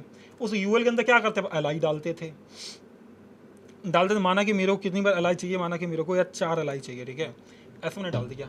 यहाँ पे क्या करते हैं, ये सब रिप्लेस कर देते हैं इन सबके साथ में। होम अबाउट सर्विसेज आ गया, बाकी बहुत है, इतना कुछ नहीं चाहिए मेरे को, ब्लॉग नहीं चाहिए, इतना आ गया मेरे लिए बहुत है, मेरी ज़िंदगी सही चल रही है, ठीक है। अब मुझे क्या करना है यार, इनको ना यार एक एंकर टैग के अंदर मुझे डालना चाहिए था। वाई एंकर टैग के अंदर तुम जानते हो यार, वरना ये क्लिकेबल नहीं होंगे। बात समझ आ रही है? वरना ये क्लिकेबल नहीं होंगे। हालांकि प्रॉपर नेविगेशन लोग सीखेंगे राउटिंग पढ़ने के बाद में, क्योंकि इसमें ना सिंगल पेज राउटिंग होती है, वो हम देखेंगे। तो बट अभी के लिए इसको ना एंकर टैग के अंदर डाल देते हैं सिंपली, ठीक है। या फिर अभी ऐसा ना क्लिक नहीं लगाते हैं कुछ भी, ठीक है, सिंपल इजी पीजी, ठीक है, बढ़िया है। तो ये आ गया। अब मुझे क्या करना था यार, मुझे क्या करना था कि ये तो आ गया, हालांकि मैं इसको स्टाइल भी करूँगा, तो इनको ना क्लास नेम दे देते हैं। तो यार इसके पहले ना मैं पे जाऊँगा नेविगेशन फोल्डर के अंदर कि नहीं, मैं फाइल बनाऊँगा, और उस फाइल का नाम होगा नेविगेशन डॉट मॉड्यूल, यहाँ पे डाल लो डॉट CSS। तो मैंने नेविगेशन डॉट मॉड्यूल यानी जो फाइल नेम था वो बना लिया। ऐसे करके मैं मान लेता हूँ मेरे पास में एक होगा लिस्ट आइटम्स, मतलब जिसके अंदर सारे के सारे मेरे पास लिस्ट के आइटम आ रहे होंगे। तो इसका लिस्ट स्टाइल नन कर लेते हैं, पैडिंग हमने 0 दे दिया। लिस्ट स्टाइल मतलब जो तुम्हारे वो बुलेट्स पॉइंट आते हैं वो सब हटा दो, उसकी स्टाइलिंग हटा दो, ठीक है। तो यार मार्जिनल पैडिंग में इसकी 0 कर देता हूँ फॉर एग्जाम्पल, बस एग्जाम्पल देने के लिए। अब मैं आ जाता हूँ यहाँ पे, यहाँ मैंने डिफाइन करना है, मुझे इसको इम्पोर्ट करना पड़ेगा। सो इम्पोर्ट करते हैं। इम्पोर्ट कैसे करोगे, स्टाइल्स, ठीक है, लेट्स से स्टाइल और नॉट स्टाइल टैग, स्टाइल्स, ये बढ़िया दिख रहा है, फ्रॉम नेविगेशन डिस्प्लेस। और यहाँ पे क्लास नेम को मैं ऐसे रिप्लेस कर दूँगा। तो यार कितना मजेदार है यार, सब सजेस्ट कर रहा है मेरे को, ऑटोमेटेड कोड आ रहा है यहाँ पे लिख के, आ रहा है भाई ये ऐसे आप यूज कर लो, सही लग रहा है। ऐसे डाल दो class name, styles dot class name आ गया मेरा ये। तो यहाँ पे मैंने कुछ किया हुआ है। अब मैं नेविगेशन को कहाँ डालूंगा, मैं होम पेज में डालना चाहता हूँ। कहाँ डालना चाहता हूँ, होम पेज पे। तो होम पेज में टॉप पे जाऊँगा, मैं यहाँ डालूंगा अपना नेविगेशन। तो मैं इसको इंपोर्ट करूँगा यहाँ पे। कैसे करूँगा इंपोर्ट, ऑटोमेटिक हाउएवर ये हो जाएगा। तो नेविगेशन आपने डाला, यार नेविगेशन के स्मॉल तो नहीं हो सकता, ये तो मैं नहीं मानूंगा, ठीक है। नेविगेशन तो यहाँ पर था, ये अपने आप इंपोर्ट हो गया। डबल स्लैश का मतलब होता है अपनी करेंट डायरेक्टरी से एक स्टेप बाहर निकलना। तो नेविगेशन एक स्टेप अंदर था, तो हमने उसको बाहर किया। अब यहाँ पे ये आ गया ये, ठीक है। तो अब ये ऐसे मेरा नेविगेशन यहाँ पे आ गया, बट होम पेज तो आया नहीं है डॉट JS के अंदर। तो डाल लेते हैं होम पेज भी। अच्छा यहाँ पे इसको ना सब हटा देते हैं, पूरी कहानी ये हटा देते हैं। ठीक है। और इसके या फिर यहाँ पे टॉप पे डाल दो तुम, होम पेज में जो भी करना है कर लो, ठीक है। यहाँ पे मैं डाल दिया मैंने होम, तो ये मेरा सजेस्ट कर रहा है, मैं हिट करूँगा बटन तो मेरा ऑटोमेटिक टॉप पे इंपोर्ट हो गया है। तो ऐसे मेरा ये होम पेज तुम देखो पेजेस के अंदर से मेरा होम पेज आ गया है। तो अब मैं अगर जाऊँगा ना तो मैं ये देखो ये अबाउट सर्विस कुछ ऐसे करके आ रहा है और ये लिख के आ रहा है होम पेज, ये होम पेज के बारे में है। बात समझ आ रही है। अब मुझे क्या करना है, इसको एक प्रॉपर नेविगेशन बनाना है, एक प्रॉपर नेविगेशन बनाना है। मैं कैसे बनाऊँगा तुम बताओ। मुझे बेसिकली जो मैंने यहाँ पे डाला था इसकी क्या करनी पड़ेगी, डिस्प्ले फ्लेक्स करनी पड़ेगी। पहले तो मैं करूँगा डिस्प्ले फ्लेक्स करूँगा, ठीक है। डिस्प्ले डायरेक्शन, जो फ्लेक्स डायरेक्शन है यार वो कॉलम क्यों करनी है मेरे को, मैं तो रो रखना चाहता हूँ, ये हो गया। अब मैं चाहता हूँ कि इनके बीच में थोड़ा सा ना ML पड़ जाए, मार्जिन लेफ्ट पड़ जाए, और वो मैं मान लेता हूँ लेफ्ट से मार्जिन लेफ्ट मैंने डाली हुई है 2 REM, ठीक है। REM तुम जानते हो ना, यूनिट याद है जब हम लोग CSS पढ़ रहे थे उस वाले लेक्चर से। तो यार ये पड़ गई है, बट प्रॉब्लम इस बात की पूरे के पूरे में पड़ गई है। बट क्या पूरे में मुझे देनी है, क्या मुझे पूरे में देनी है, यार पूरे में तो नहीं देनी है। तो उसके लिए मुझे क्या करना पड़ेगा, एक पूरा का पूरा पे लिस्ट आइटम सेलेक्ट करना पड़ेगा। तो मान लेता हूँ मैंने ऐसे किया हुआ है लिस्ट आइटम, और लिस्ट आइटम में मैं दे देता हूँ यार डॉट लिस्ट आइटम कर लो। इमेजिन करके चलते हैं हम लोग क्लास डिफाइन कर रहे होंगे, डॉट लिस्ट आइटम, ठीक है। अब यहाँ पे मैं क्या करूँगा, यहाँ पे डालूंगा मार्जिन लेफ्ट, यहाँ से हटा देता हूँ, यहाँ तो कोई फ़ायदा हुआ नहीं मेरे को। तो मैं यहाँ पे आ गया, मैं इस सबको हटा देता हूँ, ये मेरे को चाहिए नहीं, मैं ये चाहिए, ठीक है, ये चाहिए। अब लिस्ट आइटम डिफाइन भी होनी चाहिए, तो अपन चलते हैं नेविगेशन में और यहाँ चल के हम लोग हर किसी में क्लास नेम डिफाइन करते हैं और ये क्लास नेम हटा के लिस्ट आइटम डाल देते हैं। बस समझे, हालांकि बाद बाकी सब में भी हो जाए ऑटोमेटिक, तो AI ने मेरा काम ये कर दिया आसान। तो मैंने ये सभी के सभी कॉमन चीज़ डाल दी किसमें, अपने नेविगेशन में। तो तुम देख रहे हो सभी बीच में थोड़ी स्पेस आ गई, आगे नहीं आ गई है। अब मैं चाहता हूँ इसका थोड़ा सा बैकग्राउंड बदलना, तो मैं यहाँ पे जाऊँगा, बैकग्राउंड मेरे को पूरे का पूरा बदलना है। तो उसके लिए क्या करोगे, क्या मैं लिस्ट आइटम का बदलूँ या पूरे का बदलूँ, ठीक है। हालांकि तुम यहाँ पे कंट्रोल कर सकते हो, जस्टिफाई स्पेस बिटवीन का मतलब होता है सब आपस में इक्वली स्पेस ले लें, बट मुझे ऐसा कोई इंटरेस्ट है नहीं इनके बीच में इक्वल स्पेस देने का। तो अब मैं क्या करूँगा, इसको एस्केप करूँगा, मैं आ जाऊँगा बैकग्राउंड कलर डालने, मैं डालूंगा बैकग्राउंड कलर जो कि मैं रखने वाला हूँ यहाँ पे ब्लैक, और मैं इसके बाद ब्लैक में तो मेरा ब्लैक दिखेगा नहीं, तो मेरे को कलर भी चाहिए, मैं ले लूँगा वाइट। तो अब इससे क्या हुआ, ये पूरा सब इतना आ गया। अब मुझे क्या करना है, दूसरा ना इसका थोड़ा सा ना यार यहाँ पे ना, यार तुम जाओ यहाँ पे थोड़ा सा क्या कर देते हैं, यहाँ पे थोड़ी सी ना इसका फ़ॉन्ट साइज बढ़ा देते हैं। तो मार्जिन राइट तक करेंगे तो बहुत ज़्यादा हो जाएगा, इसको थोड़ा सा फ़ॉन्ट साइज बढ़ाते हैं, ठीक है, फ़ॉन्ट साइज, और इसको अपन कर लेते हैं लेट्स से 24 पिक्सल, ठीक है। अब देखते हैं कैसा दिख रहा है, तो लगभग थोड़ा ठीक दिखा। अब थोड़ा सा क्या करते हैं, यहाँ पे आने के बाद में मुझे चाहिए यार अपर केस सारे करने हैं, यार अपर केस नहीं करने, मेरे सब ठीक दिख रहा है जैसे मैं डाला है वैसा ही मैं खुश हूँ, सुख शांति से रह रहा है वो सबके सब। मैं थोड़ी पैडिंग चाहिए, पैडिंग क्यों चाहिए, ताकि थोड़ा ना इनके बीच में स्पेस बन जाए, अभी था नहीं स्पेस बिल्कुल भी। मैं पैडिंग चाहिए, मैं पैडिंग मान लेता हूँ, मेरे को चाहिए 10 पिक्सल की। तुम जानते हो 10 पिक्सल क्या होती है ना। तो टॉप बॉटम से 1 पिक्सल और बाद बाकी मेरे को 10 पिक्सल चाहिए। अबे लेफ्ट राइट 10 पिक्सल लेके क्या करेंगे, तो यार एक अच्छी सी पैडिंग में डाल के देखता हूँ, मैं डालता हूँ 1 REM, ठीक है। अब देखता हूँ कैसे दिख रही है, तो लगभग थोड़ी ठीक दिख रही है ना। अब मुझे क्या करनी है, पैडिंग मैंने डाल ली है, बट यार ये स्टार्टिंग एंड से स्पेस छोटा, पता ये प्रॉब्लम कौन सॉल्व करेगा, तुम्हारा मैन वाला फाइल, क्योंकि वही तुम्हारा रिस्पॉन्सिबल है। और मैन में कौन था, index.js। तो यहाँ पे आ जाओ, एस्ट्रिक लगाओ, या क्या लगाओगे, एस्ट्रिक लगाओगे, मतलब हर किसी के लिए अप्लाइड, और यहाँ कर लो M0 एंड P0, ठीक है, P0। तो इससे क्या होगा, तुम्हारा जो ये तुम देख रहे हो ये स्पेस हट गई, मेरी जो एक्स्ट्रा स्पेस थी वो मेरी हट गई कहीं ना कहीं, हट गई नहीं हट गई। तो ऐसे मेरा एक नेविगेशन पेज तैयार हो गया। अब ये मेरी एक दूसरे को इम्पैक्ट भी नहीं कर रही हैं, बात समझ आ रही है। बट सीन ये मैं थोड़ी देर के लिए मान लेता हूँ कि मुझे ना ये जो था एक नई बटन और यहाँ पे डालनी है। तो क्या मैं ऐसा कुछ करूँगा, कि यार कुछ ऐसे कर रहा हूँ, यहाँ पर मैं गया नेविगेशन में वापस से, और यहाँ जाने के बाद दोबारा से मैं LI डालूंगा, मैं दोबारा से LI डालूंगा। यार नेविगेशन में तो चल जाएगा अगर तुम्हारे पास में कुछ लिमिटेड वैल्यू है, कुछ लिमिटेड वैल्यू है। लेकिन मान लेता हूँ कि मेरे पास ना कुछ प्रोडक्ट का डिटेल दिखाना था, मुझे कुछ प्रोडक्ट का डिटेल दिखाना था। एक प्रोडक्ट आया मैंने कोड किया, दूसरा प्रोडक्ट आया मैंने कोड किया, तीसरा प्रोडक्ट आया मैंने कोड किया। अबे 100 प्रोडक्ट आएंगे तो मैं कोड करता रहूँगा, या कुछ ऐसा इंटरफेस मुझे बनाना चाहिए कि भाई कुछ डेटा आया तो वो अपने आप लिस्ट होता चला जा रहा है, वो अपने आप लिस्ट होता चला जा रहा है, ठीक है। तो ऐसा ही हमें कोड बनाना है। उसके लिए हम लोग क्या करें, नेविगेशन को पहले हम लोग ऑटोमेट करेंगे।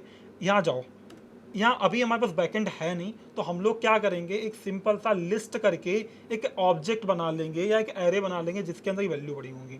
तो हम लोग यहाँ पे क्या करते हैं, मैं बनाता हूँ यार मैं बना लेता हूँ लिस्ट इज इक्वल्स टू, यहाँ मैं एक एरे बना लेता हूँ, इस एरे के अंदर ही वैल्यू डाल लो, इस एरे के अंदर ही वैल्यू डाल लो। बात समझ आ रही है, इस एरे के अंदर ही तुमने वैल्यू डाल ली। अब यहाँ पे आने के बाद में इन सबको हटा दो, जो मेरे पास एग्जिस्टिंग सेटअप है ना, उन सबको हटा दो। मैंने हटा दिया, यानी मैंने सजेस्ट कर दिया जो भी तुम्हारा एरे का नाम है तुम वो लिख लो, डॉट मैप लगा लो, बट लिखोगे कैसे, इन करली ब्रेसेस के अंदर। इतना याद रखना, जेएस लिखनी है तो करली ब्रेसेस लगानी है भाई, बात समझ आ रही है। तो ये क्या मैंने किया, यहाँ पे मेरा नाम आ गया उस एरे का, डॉट मैप लगाया, मैप एक हाई ऑर्डर फंक्शन था और ये हम लोगों ने जावा इसके वाले लेक्चर में किया था।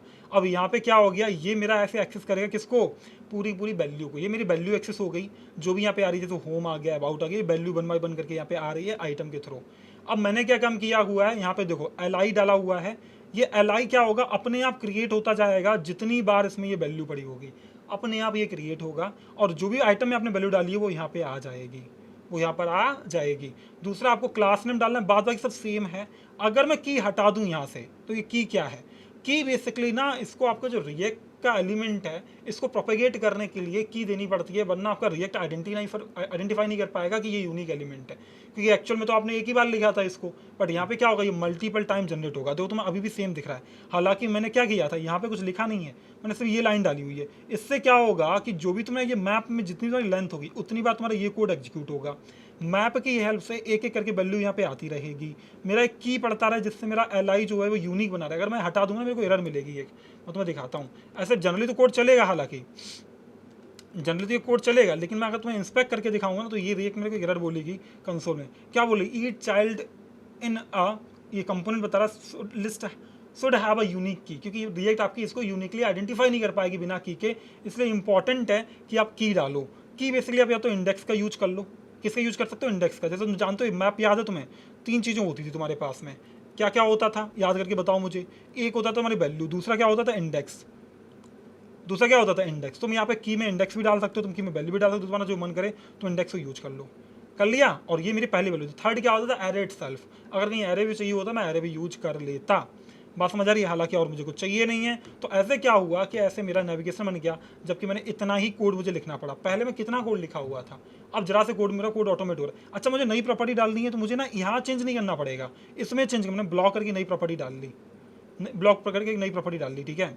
बाकी मुझे कोई सजेशन नहीं चाहिए, देखो नहीं मैंने ब्लॉक करके प्रॉपर्टी डाल दी। अब तुम देखो अपने आप ब्लॉक भी आ गया, मैंने एक नई प्रॉपर्टी डाल ली है। मैं यहाँ पे जाऊँगा, मैं लिखूँगा लेट्स से फैक, मतलब अब क्वेश्चन आंसर हमारे पास कौन कौन से अवेलेबल है तुम उनको डाल लो, देखो फैक भी आ गया। लेट्स से मेरे को और नई प्रॉपर्टी डालनी है यहाँ पे, तो अपने आप ये जनरेट होता रहेगा, अपने आप ये जनरेट होना। सपोर्ट करके मेरे को कुछ डालना था, मैंने सपोर्ट डाल लिया, तो अब ये सपोर्ट करके भी आ गया। बात समझ आ रही है। तो तुम्हें जितने भी नेविगेशन चाहिए, तो यहाँ मुझे कुछ कोड चेंज नहीं करना है।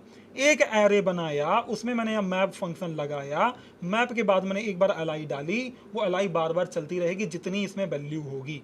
मान लेता हूँ मैंने यहाँ पे और डाल दिया, login, privacy policy, terms and services, ये सब जितनी बार आपको ऐड करना है उतनी प्रॉपर्टी यहाँ पे ऐड हो जा रही हैं। माना कि मुझे एक लॉगिन भी चाहिए तो मैं लॉगिन भी ले लूँगा, ठीक है। ये दो कितने कुछ आ गया, कितने कुछ, तुम्हें जो सारा कुछ चाहिए सारा कुछ दो अपने आप आ गया, ये देख रहे हो ऐसा कुछ। हालांकि ये रिस्पॉन्सिव नहीं बचा तो इसे सब फैल गया रायता, हालांकि इतना कुछ मुझे चाहिए नहीं है, नेविगेशन में ऑब्वियसली इतना कुछ नहीं चाहिए। इसको यहाँ से स्केप करते हैं। तो इतना मुझे चाहिए था जो कि मेरे यहाँ पे दिख रहा है। क्या मैंने इतनी बार li डाला, नहीं, मैंने क्या किया, जो मेरा एरे का नाम था मैंने वो लिखा यहाँ पे एरे, कर्ली ब्रेसेस के अंदर डॉट लिखा मैप। फिर क्या किया मैंने, अपना आइटम जो कि मेरे को वैल्यू देगा, यहाँ से कुछ भी तुम नाम दे सकते थे, याद करो, मैप फंक्शन को इंडेक्स डाला, और इसके अंदर एक मैंने एरो फंक्शन डाला, इक्वल एरो लगा के, और इसके अंदर मैंने क्या काम किया, ये तुम जो देख रहे हो मैंने अपनी li डाली हुई है, जिसके अंदर मैंने की डाली है, स्टाइल करने के लिए क्लास नेम डाला हुआ है ना, स्टाइल लगाने के लिए मैंने अपने उस क्लास नेम को यहाँ पे डाला हुआ है, वैल्यू मेरी यहाँ से आ रही है और ख़त्म बात। तो इससे क्या हुआ कि मुझे एक बार लिखना पड़ा, मैं मल्टीपल टाइम जनरेट कर सकता हूँ, और इससे बहुत सारे फायदे हैं। तो ये फ़ायदा हो गया। दूसरा, होम पेज में चलते हैं, कार्ड बनाने की कोशिश करते हैं, ठीक है। यार मैं होम पेज में आया, ठीक है, होम पेज में। अब मैं क्या करूँगा, कार्ड बनाने की कोशिश करते हैं। एक कार्ड ना कंपोनेंट लगते हैं, क्योंकि कार्ड मेरा मल्टीपल प्लेस पे हो सकता है, तो मैं चलूँगा यहाँ पे जाऊँगा कंपोनेंट के अंदर। अब मुझे कंपोनेंट में बटन के लिए मुझे लगता है एक फोल्डर होना चाहिए था यार, तो ये फोल्डर ही बनाऊँगा, ठीक है। मैं ऐसे रखूँगा नहीं इसको, तो मैं लेता हूँ कस्टम, या फिर मैं बटन करके फोल्डर बना लेता हूँ, ठीक है, बटन। और इस बटन के अंदर मैं दोनों फाइल्स को मूव कर दूँगा। एक तो मेरी कस्टम बटन मैंने मूव कर दी, मूव करो। आज हम लोग ना कस्टमाइज सब चीज़ें बनाएंगे, ठीक है। तो ये मॉडल वाली सीएसएस भी कर देते हैं, मूव, ठीक है, मैंने मूव कर दिया। हालांकि हो सकता है ये एरर दे कुछ, मुझे कहीं ना कहीं मैंने यूज किया होगा, नहीं, ये अपने आप अपडेट हो गया है। तो ये बटन के अंदर बटन आ गया। अब मैं कंपोनेंट के अंदर चलता हूँ, मुझे कार्ड बनाना है, तो मैं क्या करूँगा, एक कार्ड करके यहाँ पे डाल दूँगा, कार्ड कर। मैंने एक फोल्डर बनाया जिसके अंदर मैं जाने वाला हूँ, मैं लिखूँगा कार्ड डॉट JSX, और मैं यहाँ लिखने वाला हूँ RFC, ठीक है। कार्ड मैंने ऐसे बना लिया, ठीक है, कार्ड ऐसे मैंने ऐसे बना लिया। अब मुझे क्या करना है, मुझे कुछ जादू करना है तो कर लेते हैं जादू, ठीक है। अब यहाँ पे चलेंगे, अपन एक CSS फाइल बना लेंगे इसके लिए। या तो याद में रखना, मैं जो तुम्हें पढ़ा रहा हूँ बहुत काम की चीज़ें हैं। module.css मैंने ऐसे किया हुआ है, और यहाँ हम लोग अप्लाई करेंगे अपनी CSS को, ठीक है। यहाँ मैं मान लेता हूँ इस कार्ड के अंदर कुछ प्रॉप्स मैं रिसीव करूँगा। आप प्रॉप्स कौन कौन से हो सकते हैं यार, तुम सोचो मुझे कार्ड बनाना कैसे, ओवरऑल कार्ड की अंडरस्टैंडिंग अपन समझते हैं कि मेरे को कार्ड बनाना कैसे। मैं चाहता हूँ कुछ ऐसा, या कोई प्रोडक्ट मान लेते हैं मुझे लॉन्च करना है, या किसी की प्रोफाइल डालनी है, ठीक है, किसी की प्रोफाइल डालनी है, तो मुझे कैसा कुछ बनाना होगा। मैं मान लेता हूँ थोड़ी देर के लिए, हालांकि फ्यूचर में हमारे पास बहुत कुछ हो सकता है, दिस इज़ ट्रू ओनली। तो मैंने कुछ ऐसे किया हुआ है, ठीक है, मैंने कुछ ऐसे किया हुआ है। मैं मान लेता हूँ यहाँ कुछ ऐसे आएगा, किसी कार्ड एक बन के आएगा, ठीक है। ऐसा क्या नेम, यहाँ कुछ नेम लिखा होगा, मान लेता हूँ उसकी ईमेल लिखी होगी, ये हो गया, और उसका रिव्यू लिखा होगा। 3 चीज़ें मैं मान लेता हूँ कि मेरे को मेरे अपने कार्ड में डिस्प्ले कराने हैं। तो ये 3 चीज़ें, बात समझ आ रही है। तो ये हो गया मेरे पास में, मान लेता हूँ रेटिंग करके और भी कुछ होगा कि 5 में से कितनी रेटिंग दे रहा हूँ। हालांकि ये तुम बाद में कस्टमाइज कर सकते हो, रेटिंग पड़ी होगी। एक सिंपल सा कार्ड, मेरा पर्पस ये है कि मैं कुछ आपको कस्टमाइजेबल कार्ड जिसको 12 लोग जनरेट कर सकते हैं, वो मैं कुछ करवाने की कोशिश कर रहा हूँ आपसे। तो अब मैं क्या करूँगा, यहाँ पे मैं यहाँ आ गया। यहाँ आने के बाद मैं गया, तो लोग कंप्लीट कुछ बना रहे हैं, तो टाइम तो लगेगा इस वीडियो में, तो टाइम निकाल के बैठना भाई प्लीज़, ठीक है। तो मैं यहाँ पे आ गया, यहाँ आने के बाद मैं क्या करूँगा, यहाँ आ गया, यहाँ आने के बाद मुझे क्या करना है, मैं इमेजिन करूँगा बस एक डेटा आएगा, एक डेटा करके एरे आएगा, ठीक है। तो मान लो वो डेटा आएगा, ठीक है, मैं मान लेता हूँ ऐसे डेटा करके, ठीक है। और उस डेटा को मैं यहाँ पे डिस्प्ले कराऊंगा, डेटा को मैं क्या करूँगा, यहाँ पे डिस्प्ले कराऊंगा, बढ़िया। तो मुझे क्या कराने वाला हूँ मैं, डिस्प्ले में डिव लिया है मैंने, इस डिव की मैं एक क्लास दे देता हूँ। हालांकि पहले मैं इंपोर्ट करूँगा अपने इसको, इंपोर्ट स्टाइल फ्रॉम card.module.css, और यहाँ पे मैं क्या करूँगा, अब यहाँ पे मैं आ गया, मैं यहाँ पे डिप पड़ा हुआ मेरा कार्ड मैंने डाला हुआ, ये तो ले लेते हैं हालांकि, बट ये मैं हटा देता हूँ, जैसे मुझे ये नहीं चाहिए, मैं चाहिए कार्ड सिंपल है, ठीक है। मुझे कार्ड में क्या चाहिए, मान लेता हूँ कि कार्ड मेरा H1 के अंदर जो होगा वो पड़ा होगा इसका बेसिकली नेम, ठीक है। डेटा बेसिकली मेरा क्या एरे है, that's what I am assuming as of now. तो मान लेता हूँ कि यार, या फिर एक ऑब्जेक्ट है, तुम कुछ भी मान लो, ठीक है, एक ऑब्जेक्ट है, ऐसा कुछ मान लेते हैं, एक ऑब्जेक्ट है।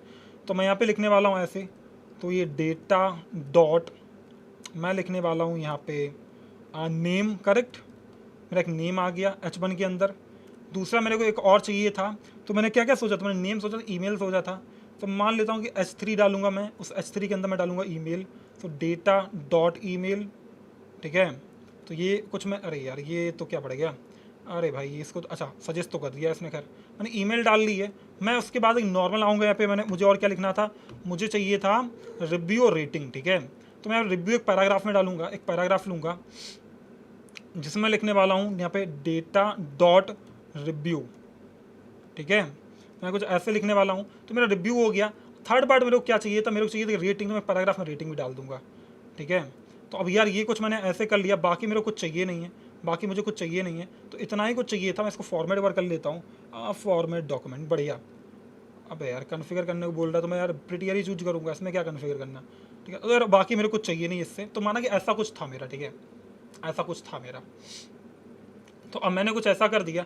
अब यहाँ करने के बाद क्या होगा, मैंने एक कार्ड बना लिया, मैं दिखाता हूँ ये कार्ड आपको दिखेगा कैसा अभी के लिए, ठीक है, अभी के लिए दिखेगा कैसे। मैं यहाँ पे गया, मैंने कार्ड को इसमें थोड़ा CSS अपन डालते हैं, ठीक है, मैं थोड़ा CSS डालने की कोशिश करता हूँ। मैं कार्ड का एक बॉर्डर दे दूंगा, यहाँ पे आ गया, मैंने कहा डॉट, एक डॉट कार्ड, ठीक है।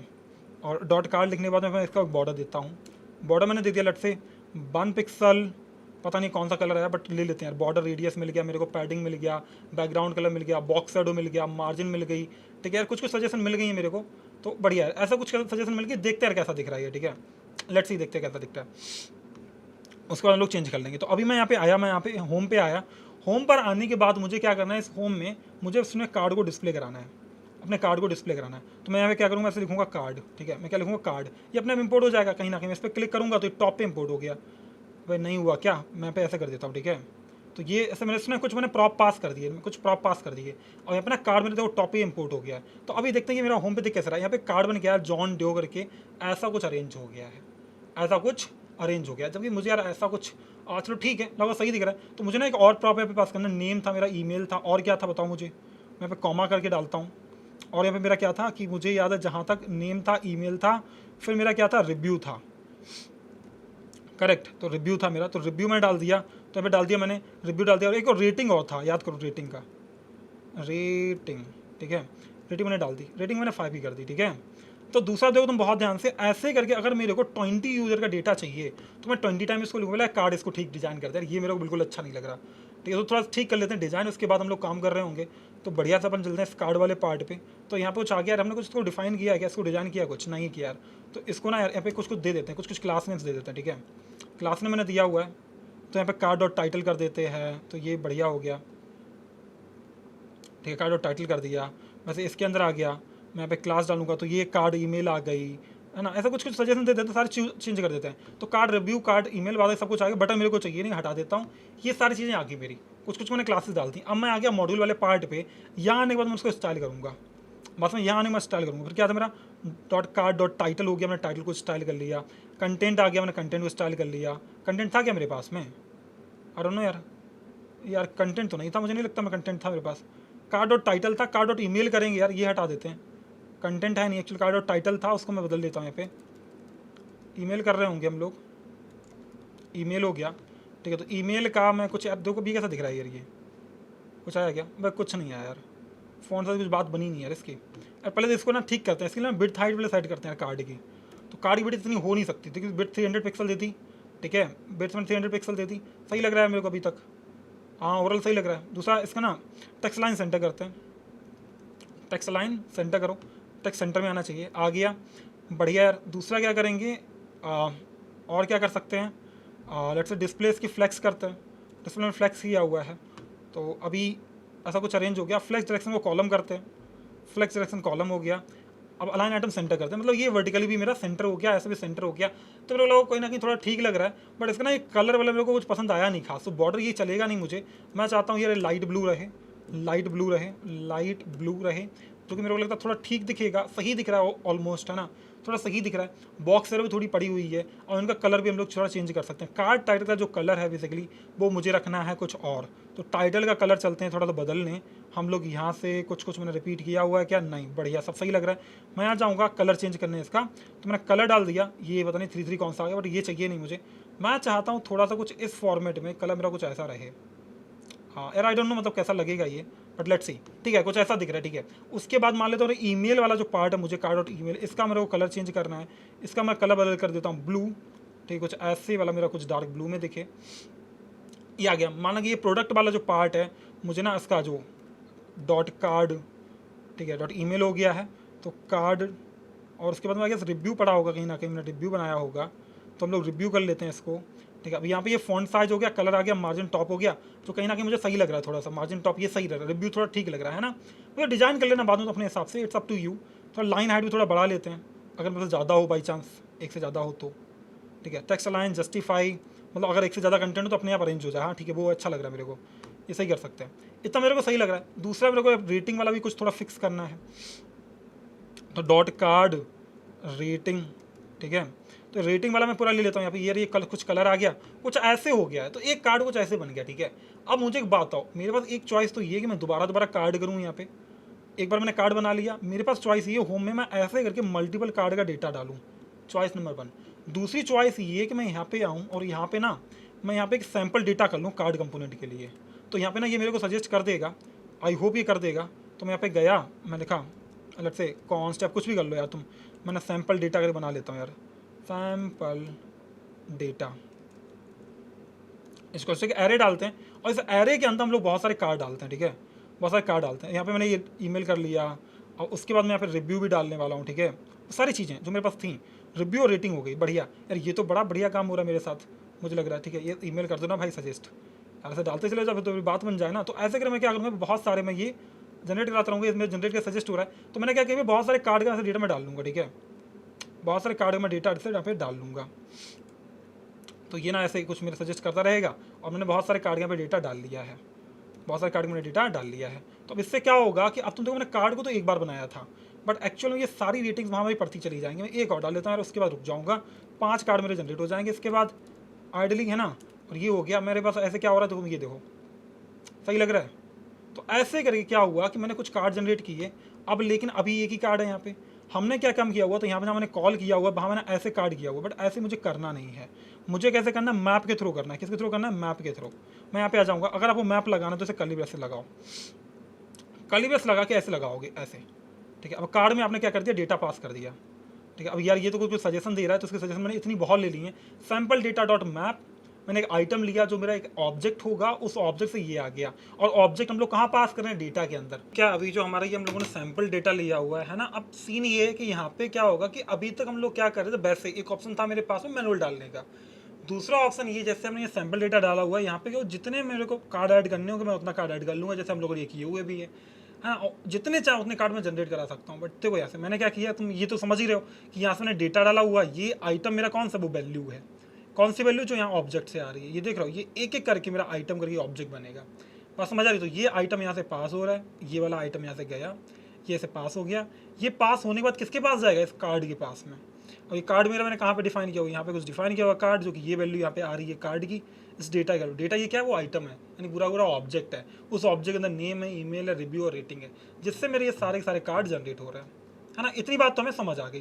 बट यार ना मेरे को ये लग रहा है कि थोड़ा सा और इसको ऑर्गेनाइज कर सकते हैं, वो तुम देख लो कैसे ऑर्गेनाइज करोगे। मतलब जब पॉसिबिलिटी है ना कि इसको हम लोग और बेटर ऑर्गेनाइज कर सकते हैं, तो हम लोग क्या चाहते हैं, होम के अंदर, और होम में जहाँ मैंने सैम्पल डेटा डाला हुआ है वहाँ मैं कुछ और भी कर सकता हूँ। हालांकि इस कार्ड को हटा देते हैं क्योंकि हम लोग ऑलरेडी ले रहे हैं, तो हमें यार इस फॉर्मेट की जरूरत है नहीं, या मैं इसको कमेंट कर देता हूँ प्रॉब्ली, मतलब तुम्हें ना थोड़ा एग्जाम्पल लेने में थोड़ा फ़ायदा रहेगा। ये सही लग रहा है मेरे को, ठीक है, ये सही लग रहा है मेरे को। अब मैं यहाँ क्या करूँगा, मैं यहाँ पे एक डिव डाल दूंगा, लेट्स से डिव डॉट, मैं डाल दिया, यहाँ पे मैंने डाला हुआ है लेट्स से यार कस्टमर्स, ठीक है, कस्टमर्स। तो यहाँ पे यार ये तो नहीं कर सकते हम लोगों को क्या करना पड़ेगा यार, हम लोगों को कुछ ऐसे करना पड़ेगा कि यार ये ना जो कस्टमर वाला पार्ट है हम लोग यूज़ करने वाले मॉडुलर CSS, बट हाउएवर हम लोगों ने होम में की है क्या, होम की तो डिफाइन ही नहीं की CSS, कर लेंगे कोई बात नहीं। तो अपन ना अभी यहाँ पे ऐसे इसको क्लोज करते हैं और यहाँ पे चल के होम वाला डिफाइन कर लेते हैं। तो मैं यहाँ पे गया, मैं लिखा होम, यहाँ मैं गया, मैं लिखा home dot module dot CSS, है ना, ये मैंने किया हुआ है। यहाँ पे मैं आऊँगा, मैं लिखूँगा डॉट कस्टमर्स, ठीक है। अब यहाँ पे हम लोग इसके कुछ स्टाइलिंग डिफाइन कर सकते हैं। तो यार बैकग्राउंड मैंने दे दिया, पैडिंग दे दी, मतलब कुछ भी तुम्हें बाय डिफॉल्ट ले लो यार, मैं बाय डिफॉल्ट कुछ लिया हुआ है यहाँ पे, ठीक है यार। मुझे लग रहा है सही लग रहा है, ये स्केप कर देते हैं यहाँ से, सही है अभी तक, ओवरऑल ठीक लग रहा है। मैं यहाँ आया, यहाँ आने के बाद इंपोर्ट कर लूँगा टॉप पे, तो मैं इंपोर्ट करूँगा, import style from home dot module dot CSS, और यहाँ आने के बाद मैं अपने यहाँ पे क्लास दे दूँगा यहाँ पे स्टाइल्स डॉट कस्टमर्स। सही लग रहा है। तो अभी ना यार इसके अंदर जो मेरे को ये पूरा करना है, जो तुम पूरा कार्ड देख रहे हो ना यार, मुझे ये नहीं चाहिए, इसको हटा देते हैं। तो इस कार्ड को ना मैं डालने वाला हूँ किसके अंदर, इस डिव के अंदर, यानी जो सारे मेरे जो कार्ड है वो किसके अंदर आएंगे, डिव के अंदर आएंगे, ठीक है, इस डिव के अंदर आएंगे। तो अभी कुछ ऐसा तुम देखो ये वाला विंडो बन गया, बट यार मेरे को ऐसा चाहिए नहीं है। मैं चाहता हूँ अगर इनको ना डिस्प्ले फ्लेक्स करके इनको ऑर्गेनाइज कर लेते हैं। तो मैं जाऊँगा इस कस्टमर की कर लूँगा डिस्प्ले फ्लेक्स, इसकी कर लेते हैं अपन डिस्प्ले फ्लेक्स कर लेता हूँ मैं, ठीक है। अब अगर तुम देखोगे तो यार कुछ ये ऐसे अरेंज हो गए, बट यार ये तो रैप नहीं कर रहा है। तो यहाँ पे इनको रैप कर लेते हैं, ठीक है। तो यहाँ पे मैं कर लेता हूँ रैप कंटेंट, ठीक है,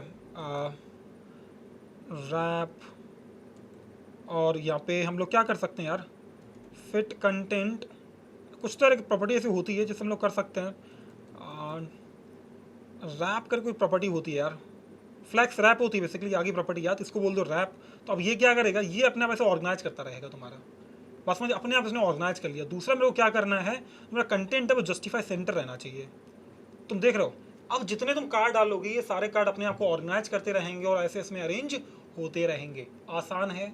अब क्या होगा कि भाई तुम इस लिस्ट का फ़ायदा समझ पाए कि भाई अगर मैंने यहाँ पे क्या किया, मैंने कार्ड को अपने एक बार कॉल किया हुआ है, आइटम से मेरा वहाँ से पूरा ये ऑब्जेक्ट आ रहा है। अब मैं यहाँ जितने भी ऑब्जेक्ट डालूंगा उतने ऑब्जेक्ट के हिसाब से मेरे कार्ड बनते चले जाएंगे। देखो मैं ये से कर लेता हूँ, ये मैंने किया हुआ ईथर ब्लू, और ये अब ईमेल सजेस्ट कर देना भाई, कर दिया ये। तो अब तुम देखो ना एक नया कार्ड आ गया, ये अपने आप ऐड होते चले जाएंगे। मतलब क्या कि अभी डेटा मैं भले फ्रंट एंड से डाल रहा हूँ, फ्यूचर में डेटा आएगा मेरा बैक एंड से। अब मुझे क्या करना पड़ेगा, मैं कार्ड एक बार डिफाइन करूंगा, वो कार्ड अपने आप स्टाइल होगा, अपने आप वैल्यू जाएंगी उसमें और मल्टीपल टाइम जनरेट होगा। तुम एक्चुअल में यहाँ पे देखोगे तो मैं HTML में ये दिखाई पड़ रहा होगा, मैं तुम्हें करके दिखाता हूँ इंस्पेक्ट। तुम देखोगे उतनी बार कार्ड जनरेट कर दो, अपने आप इसने ऑर्गेनाइज कर लिया। देखो कितना मस्त रिस्पॉन्सिव मेरे को लग रहा है। हालांकि मेरा नेविगेशन रिस्पॉन्सिव नहीं है अभी, हम लोगों ने किया भी नहीं है, बट ये तुम देखो ये सॉर्टेड है। हालांकि इसको भी कर सकते हैं रिस्पॉन्सिव, वो बहुत बड़ा चैलेंज है नहीं हमारे लिए, बट ये मेरे को सॉर्टेड लग रहा है ना। और करना है तो कर ही लेते हैं यार, एक सेकंड के लिए यहाँ पे चलते हैं अपने नेविगेशन में।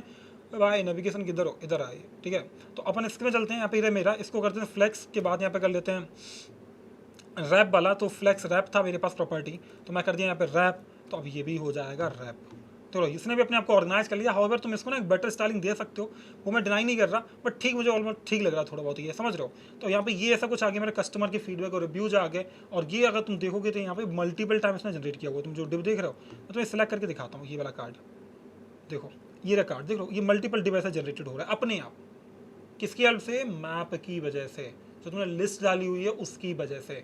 बात समझ गए? तो ये इसका फायदा है। ये कोड तुम्हें मिल जाएगा गिटअप पे, गिटअप लिंक तुम्हें मिलती है डेली डिस्क्रिप्शन में, वहाँ से एक बार गो थ्रू करना और समझने कोड एग्जैक्टली कैसे काम कर रहा है। पर थोड़ा थोड़ा तुम्हें आइडिया है कि हमने क्या काम किया। हमने एक एरे डिफाइन किया जिसमें ऑब्जेक्ट्स हैं, उस एरे के ऊपर हमने मैप लगाया, और क्या काम किया, आइटम की हेल्प से मेरे को पूरा ऑब्जेक्ट मिल रहा है, इंडेक्स हम लोग की के लिए यूज कर रहे हैं, और ऐसे हम लोग डेटा के थ्रू अपने कार्ड में वैल्यू पास कर रहे हैं। बात समझ आ रही हो? ये वैल्यू मेरे कार्ड में यहाँ पे आ रही है, और जो कि यूटिलाइज हो रही है, मेरा कार्ड जनरेट हो रहा है ना। ये एकदम मेरे को तो कूल लग रहा है, तुम्हें पता नहीं कैसा लग रहा होगा, बट आई गेस मेरे को तो सही लग रहा है। तुम होम को भी चाहो तो और अच्छे से स्टाइल कर सकते हो। होम में हमने कहीं ना कहीं वो तो डाल ही लिया है। यहाँ पे हम चल जाके जा सकते हैं, यहाँ पे हम होम पे गए, यहाँ पे यानी हम अपना कंटेंट को सेंटर कर सकते हैं, ये हमारे ऊपर है। ठीक है, तो यार मैं पूरा ये डिप दे दूँ क्या इसको, और या कुछ और दे दो तुम। ठीक है, यहाँ पे हीरो सेक्शन तुम्हें वट एवर तुम्हें जो फील लगे तुम्हें देना है वो तुम दे दो। हालांकि ठीक है, मैं इसको यार हटा देता हूँ यहाँ से। यहाँ पर उन्होंने H1 दे भी दिया। ठीक है, मैं यहाँ पे आया, और यहाँ आने के बाद मैं क्लास डाल दूंगा। लेट से एक मैंने क्लास डाल दी है, class name that should be but यार कुछ टाइटल वाइटल दे देते हैं ना, स्टाइल्स डॉट टाइटल, और यहाँ आके हम लोग उठा लेते हैं इसको। ठीक है, यहाँ आ गया होम में, यहाँ पे कर लेते हैं अपन डॉट टाइटल, और इसको ना सेंटर कर लेते हैं, और कुछ नहीं यार, मतलब थोड़ा ठीक दिखेगा ये। तो ये वेलकम टू माय ऐप, ऐसा कुछ भी कुछ लिख के आ गया। मुझे लग रहा है कहीं ना कहीं ओवरऑल कंटेंट ठीक है। थोड़ा देना है तो एम्प्टी दे दो, मार्जिन टॉप दे दो। ठीक है, ये 20 पिक्सल दे देते हैं, अरे ये सही मेरे को ज़्यादा लग रहा है। ठीक है, इट्स रिजॉल्व ना हो तो यार सही लग रहा है ओवरऑल। ठीक है, तो ऐसे करके हम लोगों ने कुछ बना लिया है, ये कुछ बना लिया जो कि ऑलमोस्ट मुझे लग रहा है कहीं ना कहीं एक पोर्शन का डिजाइन हो गया, जो सही है, अपने आप मैनेज करता है। अपने आप कंटेंट डालोगे तो अपने आप को ये अरेंज करता जाएगा, जो कि बढ़िया कहीं ना कहीं ऑलमोस्ट ठीक है। ठीक है, तो ऐसे करके आपको ये करना है। आई होप आपको मैप का यूज होता है समझ आ गया कि अब मैप डालेंगे ना तो मेरा बहुत सारा कोड मेरे को मैनुअल नहीं लिखना पड़ेगा। मेरे पास एक एरे होगा, है ना, उस एरे को मैं पॉपुलेट करवा सकता हूँ, यहाँ पे उस डेटा को मैं दिखा सकता हूँ। बात समझ आ रही है? सिंपल सी बात थी मैप के बारे में। तो ये लोग हम समझ गए रेंडरिंग का लिस्ट हम लोग कैसे करते हैं, और ये कार्ड वार्ड कैसे करते हैं, दोनों तुम चीज़ समझ गए अच्छे से। चलो यार, ये वाला काम मेरा तो हो गया सॉर्टेड। अब बात करते हैं हुक्स की। ठीक है, अब बात करते हैं हुक्स की। हुक्स क्या है रिएक्ट के अंदर? सो बेसिकली ना यार, क्या होता था पहले जब हमारे पास क्लास बेस कंपोनेंट होते थे तो हम लोग उनकी लाइफ साइकिल समझते थे। लाइफ साइकिल ऐसे कंपोनेंट के पास चेंज पहुँचे, उसने चेंज किया, चेंज कंप्लीट हुआ या नहीं हुआ, कुछ हम लोग लाइफ साइकिल मैथड होते थे, component did mount, component mounted. तो ऐसे कुछ मैथड होते थे जो कि फंक्शन बेस्ड जो हमारे पास आज हम यूज करते हैं रिएक्ट के अंदर, सब बदल गया। बात समझ आ रही है? ये सब बदल गया है। तो अब कैसा आ गया, फंक्शन बेस्ड आ गया। तो फंक्शन बेस्ड में एक बहुत अच्छा फीचर मुझे मिला हुक्स का। ठीक है, तो हुक्स भी एक सम काइंड ऑफ फंक्शन है, प्रॉपर्टीज हैं किसकी, रिएक्ट की, जो को अलाउ करते हैं नॉर्मली स्टेट को मैनेज करने में, साइड इफेक्ट को मैनेज करने में, और बहुत सारी चीज़ों में। तो उन्हें हम लोग वन बाय वन देखेंगे। हुक्स में बहुत सारे हुक्स हैं हमारे पास, मैं तो रेफरेंस दे दूंगा हुक्स कहाँ से पढ़ने। कुछ कॉमन हुक्स ये मेरे यूज स्टेट हो गया, यूज इफेक्ट हो गया, यूज मेमो हो गया, यूज रेफ हो गया, यूज कॉल बैक हो गया। ठीक, तो ये कुछ मेरे पास कॉमन है, मैं कर लेता हूँ कॉल बैक। ठीक है, तो बढ़िया। तो कुछ ऐसे करीब मेरा हो गया बी शुड बी कैपिटल और समथिंग, पर ठीक है यार, बिल फिगर आउट। तो ऐसे करीब हम लोगों ने क्या किया हुआ कि हमारे पास कुछ कुछ क्या है, मेरे पास ये हुक्स हैं, कुछ फंक्शंस हैं, इनसे हम लोग करेंगे हैंडल बहुत सारी चीज़ें।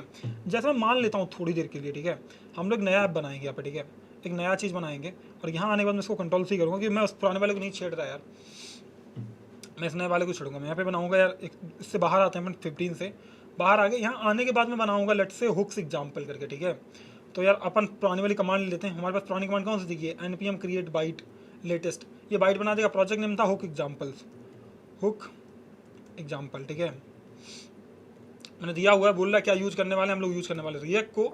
बोला किसको यूज करेंगे, जावास्क्रिप्ट यूज करेंगे। बोला भाई हुक एग्जाम्पल तो मूव कर जाओ, तो मैंने हुक एग्जाम्पल तो मूव कर गया। मेरे से बोला कि npm i कर लो ताकि नोट पैकेजेस में नोट जो मेरी सारी फाइल्स है वो मेरी इंस्टॉल हो जाएं, और उसके बाद बोल रहा रन टाइम में चले जाओ। मैं चला गया। जाने से पहले मैं यहाँ पे क्या करूँगा, मैं यहाँ अपना ये सब हटा दूंगा, सब कुछ उड़ा देता हूँ। अबे यार क्लोज कैसे हो गया ये तो बड़ा गलत हो गया यार। मेरा बी एस कोड कैसे क्लोज हुआ यार, ये तो पंगा हो गया। मैं बी एस कोड दोबारा ओपन करना पड़ेगा यार। नॉट गुड यार, ये तो अच्छी बात नहीं हुई, है ना, ये तो अच्छी बात नहीं हुई। हाल अगर ये खुल तो गया, बट क्लोज जो हुआ ना यार वो पंगा कर दिया। Allow visual studio, find local network, भाई फाइंड करो, जो करना है करो, बट मुझे ना मेरी जगह पे रखो बस तुम। ठीक है, अब यहाँ पे मैं इसको उड़ा देता हूँ, इसको उड़ा देता हूँ। मैं यहाँ पे लिखूँगा RFC। तुम देखोगे तो यार ये ऐसा कुछ एक जब बाय डिफॉल्ट कंपोनेंट जनरेट हो गया है। इसके मतलब से हाई लिख के इसको रन करके देखते हैं अपन कैसा दिख रहा है ये। मैंने हाई लिखा हुआ है और कुछ नहीं। मैं यहाँ पे जाऊँगा, क्या लिखूँगा भाई, सी डी क्या, npm run dev, ये कमांड होती है बाइट बीट वाले ऐप में, राइट। तो अब ये क्या चल गया मेरा। अब अगर तुम्हें रिफ्रेश करोगे तो ये मेरा आ गया, जिसमें हाई यहाँ पे लिखा हुआ है, क्योंकि यार कुछ ना कुछ डिफॉल्ट सी लगी हुई है, तुम्हें याद है कहाँ से हटानी है वो, इंडेक्स और सी में जाओ, इसको उड़ा दो। अब मेरे को बढ़िया लग रहा है ना कहीं दूसरा यहाँ पे जाओ, अगर वो मार्जिन पैडिंग कर दो 0, ये बना लो तुम्हें हैबिट, ठीक है। M0 कर लेते हैं अपन, P0 कर लेते हैं अपन, है ना, ये बढ़िया हो गया। और बॉक्स चार्जिंग बॉर्डर बॉक्स कर लेते हैं, तुम्हें पता तो है यार ये CSS पढ़ा रहे थे। इससे क्या होगा, कोई भी तुम्हारे एक्स्ट्रा साइज के बाहर कुछ नहीं भागेगा, सब उसके अंदर ही कंप्यूट होता है। तो ये एकदम अरेंज हो गया मेरा, ये मस्त आ रहा है। अब मुझे क्या करना है बेसिकली, ये ऐप के अंदर तुम जाओ, मैं चाहता हूँ एक काउंटर बनाना, मैं क्लिक करूँ मेरा काउंटर बढ़े, ठीक है। एक काउंटर चीज़ बनाएंगे तो हम लोग यार यहाँ पे क्या करने वाले हैं, मैं यहाँ पे एक डालने वाला हूँ। तो हम लोग एक यहाँ पे ना H1 डालेंगे लेट से, और H1 डालने वाले हैं काउंटर ऐप, ठीक है। काउंटर ऐप मान लेते हैं कि हम लोग यहाँ पे क्या बनाने वाले, एक बटन बनाने वाले हैं, ठीक है। तो चलो यार ये सजेशन मेरे को मिल गई, ये मैंने बटन लगा लिया। तो ये इंक्रीमेंट मैंने बटन पे क्लिक कर लिया, मैंने काउंटर नीचे डिसाइड कर दिया, और यहाँ पे रिसेट के लिए भी क्लिक कर लिया, तो रिसेट वाला काम आ गया, मेरा काउंटर पे 0 है बाई डिफॉल्ट, ठीक है। Click the button to decrement the counter. अब डिक्रीमेंट इंक्रीमेंट सब मत करो यार, इतना बहुत है, ठीक है। तो अभी अगर तुम देखोगे ना तो यार कुछ ऐसे आ गया यार, ये बहुत गंदा दिख रहा है, थोड़ा सा स्टाइल कर लें क्या, थोड़ा सा कर लेता है। तो मैं यहाँ पे गया, यहाँ जाने के बाद मैं करूँगा लेट्स से यार ये नॉर्मल सी एस ले लेते हैं यार हम लोग, कुछ और ख़ास तो कुछ ज्ञानबाजियाँ करेंगे नहीं।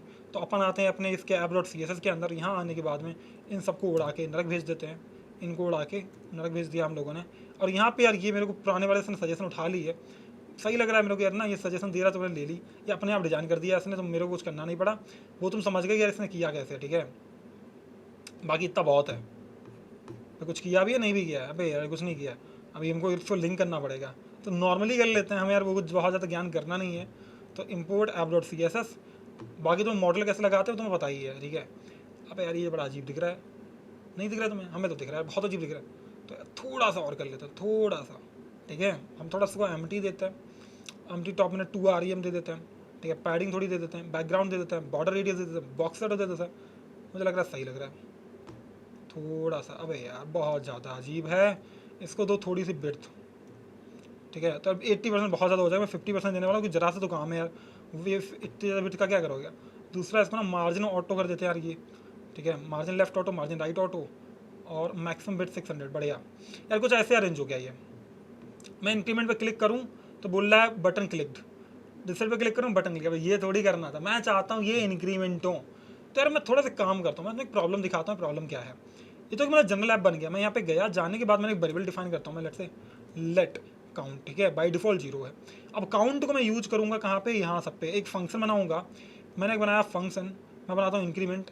जिस इंक्रीमेंट फंक्शन में क्या करूँगा, काउंट की वैल्यू इंक्रीज करूँगा और काउंट को प्रिंट करूँगा, बस और कुछ नहीं, ठीक है। एक बना लेता हूँ डिक्रीमेंट, तो फंक्शन रीसेट बना लेता हूँ जिसमें सारी वैल्यू 0 कर देंगे।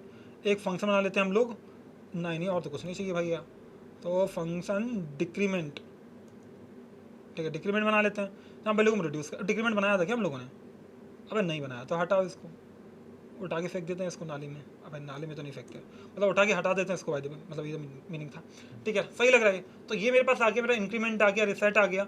अब क्या करना है मेरे को, इनको यूज करना है। जहाँ मैं अलर्ट लगा रहा हूँ, मुझे अलर्ट नहीं लगाना, मैं चाहता हूँ अपने फंक्शंस को यूज करना, मैं इसे हटा दूंगा। ऑन क्लिक पर मैं चाहता हूँ मेरा यहाँ पे इंक्रीमेंट है, तो मैं इंक्रीमेंट वाला अपना फंक्शन कॉल करूँ, मैं कॉल करूँगा अपना इंक्रीमेंट वाला फंक्शन, ठीक है। ये मेरा इंक्रीमेंट वाला फंक्शन यहाँ पे कॉल हो गया। वैसे बाकी मैंने कर लिया, रीसेट में रीसेट वाला करना चाहूँगा तो मेरा रीसेट में रीसेट वाला हो गया, ठीक है। काउंट में काउंट की वैल्यू में यूज करूँगा यार, बाद बाकी सजेस्ट मत करो यार, इतना बहुत है ना। तो अब यहाँ पे तो क्या हो रहा है कि मैंने क्या किया है, मैंने लिखा वेलकम टू काउंटर ऐप, यहाँ पे ये लिखा हुआ मेरा ऑन क्लिक मेरा इंक्रीमेंट फंक्शन कॉल हो रहा है यहाँ से, है ना। दूसरा मैंने काउंटर की वैल्यू में काउंट की दिखेगी, दूसरा मैंने रिसेट पे क्लिक किया तो रिसेट हो जाएगा, बात समझ आ रही है।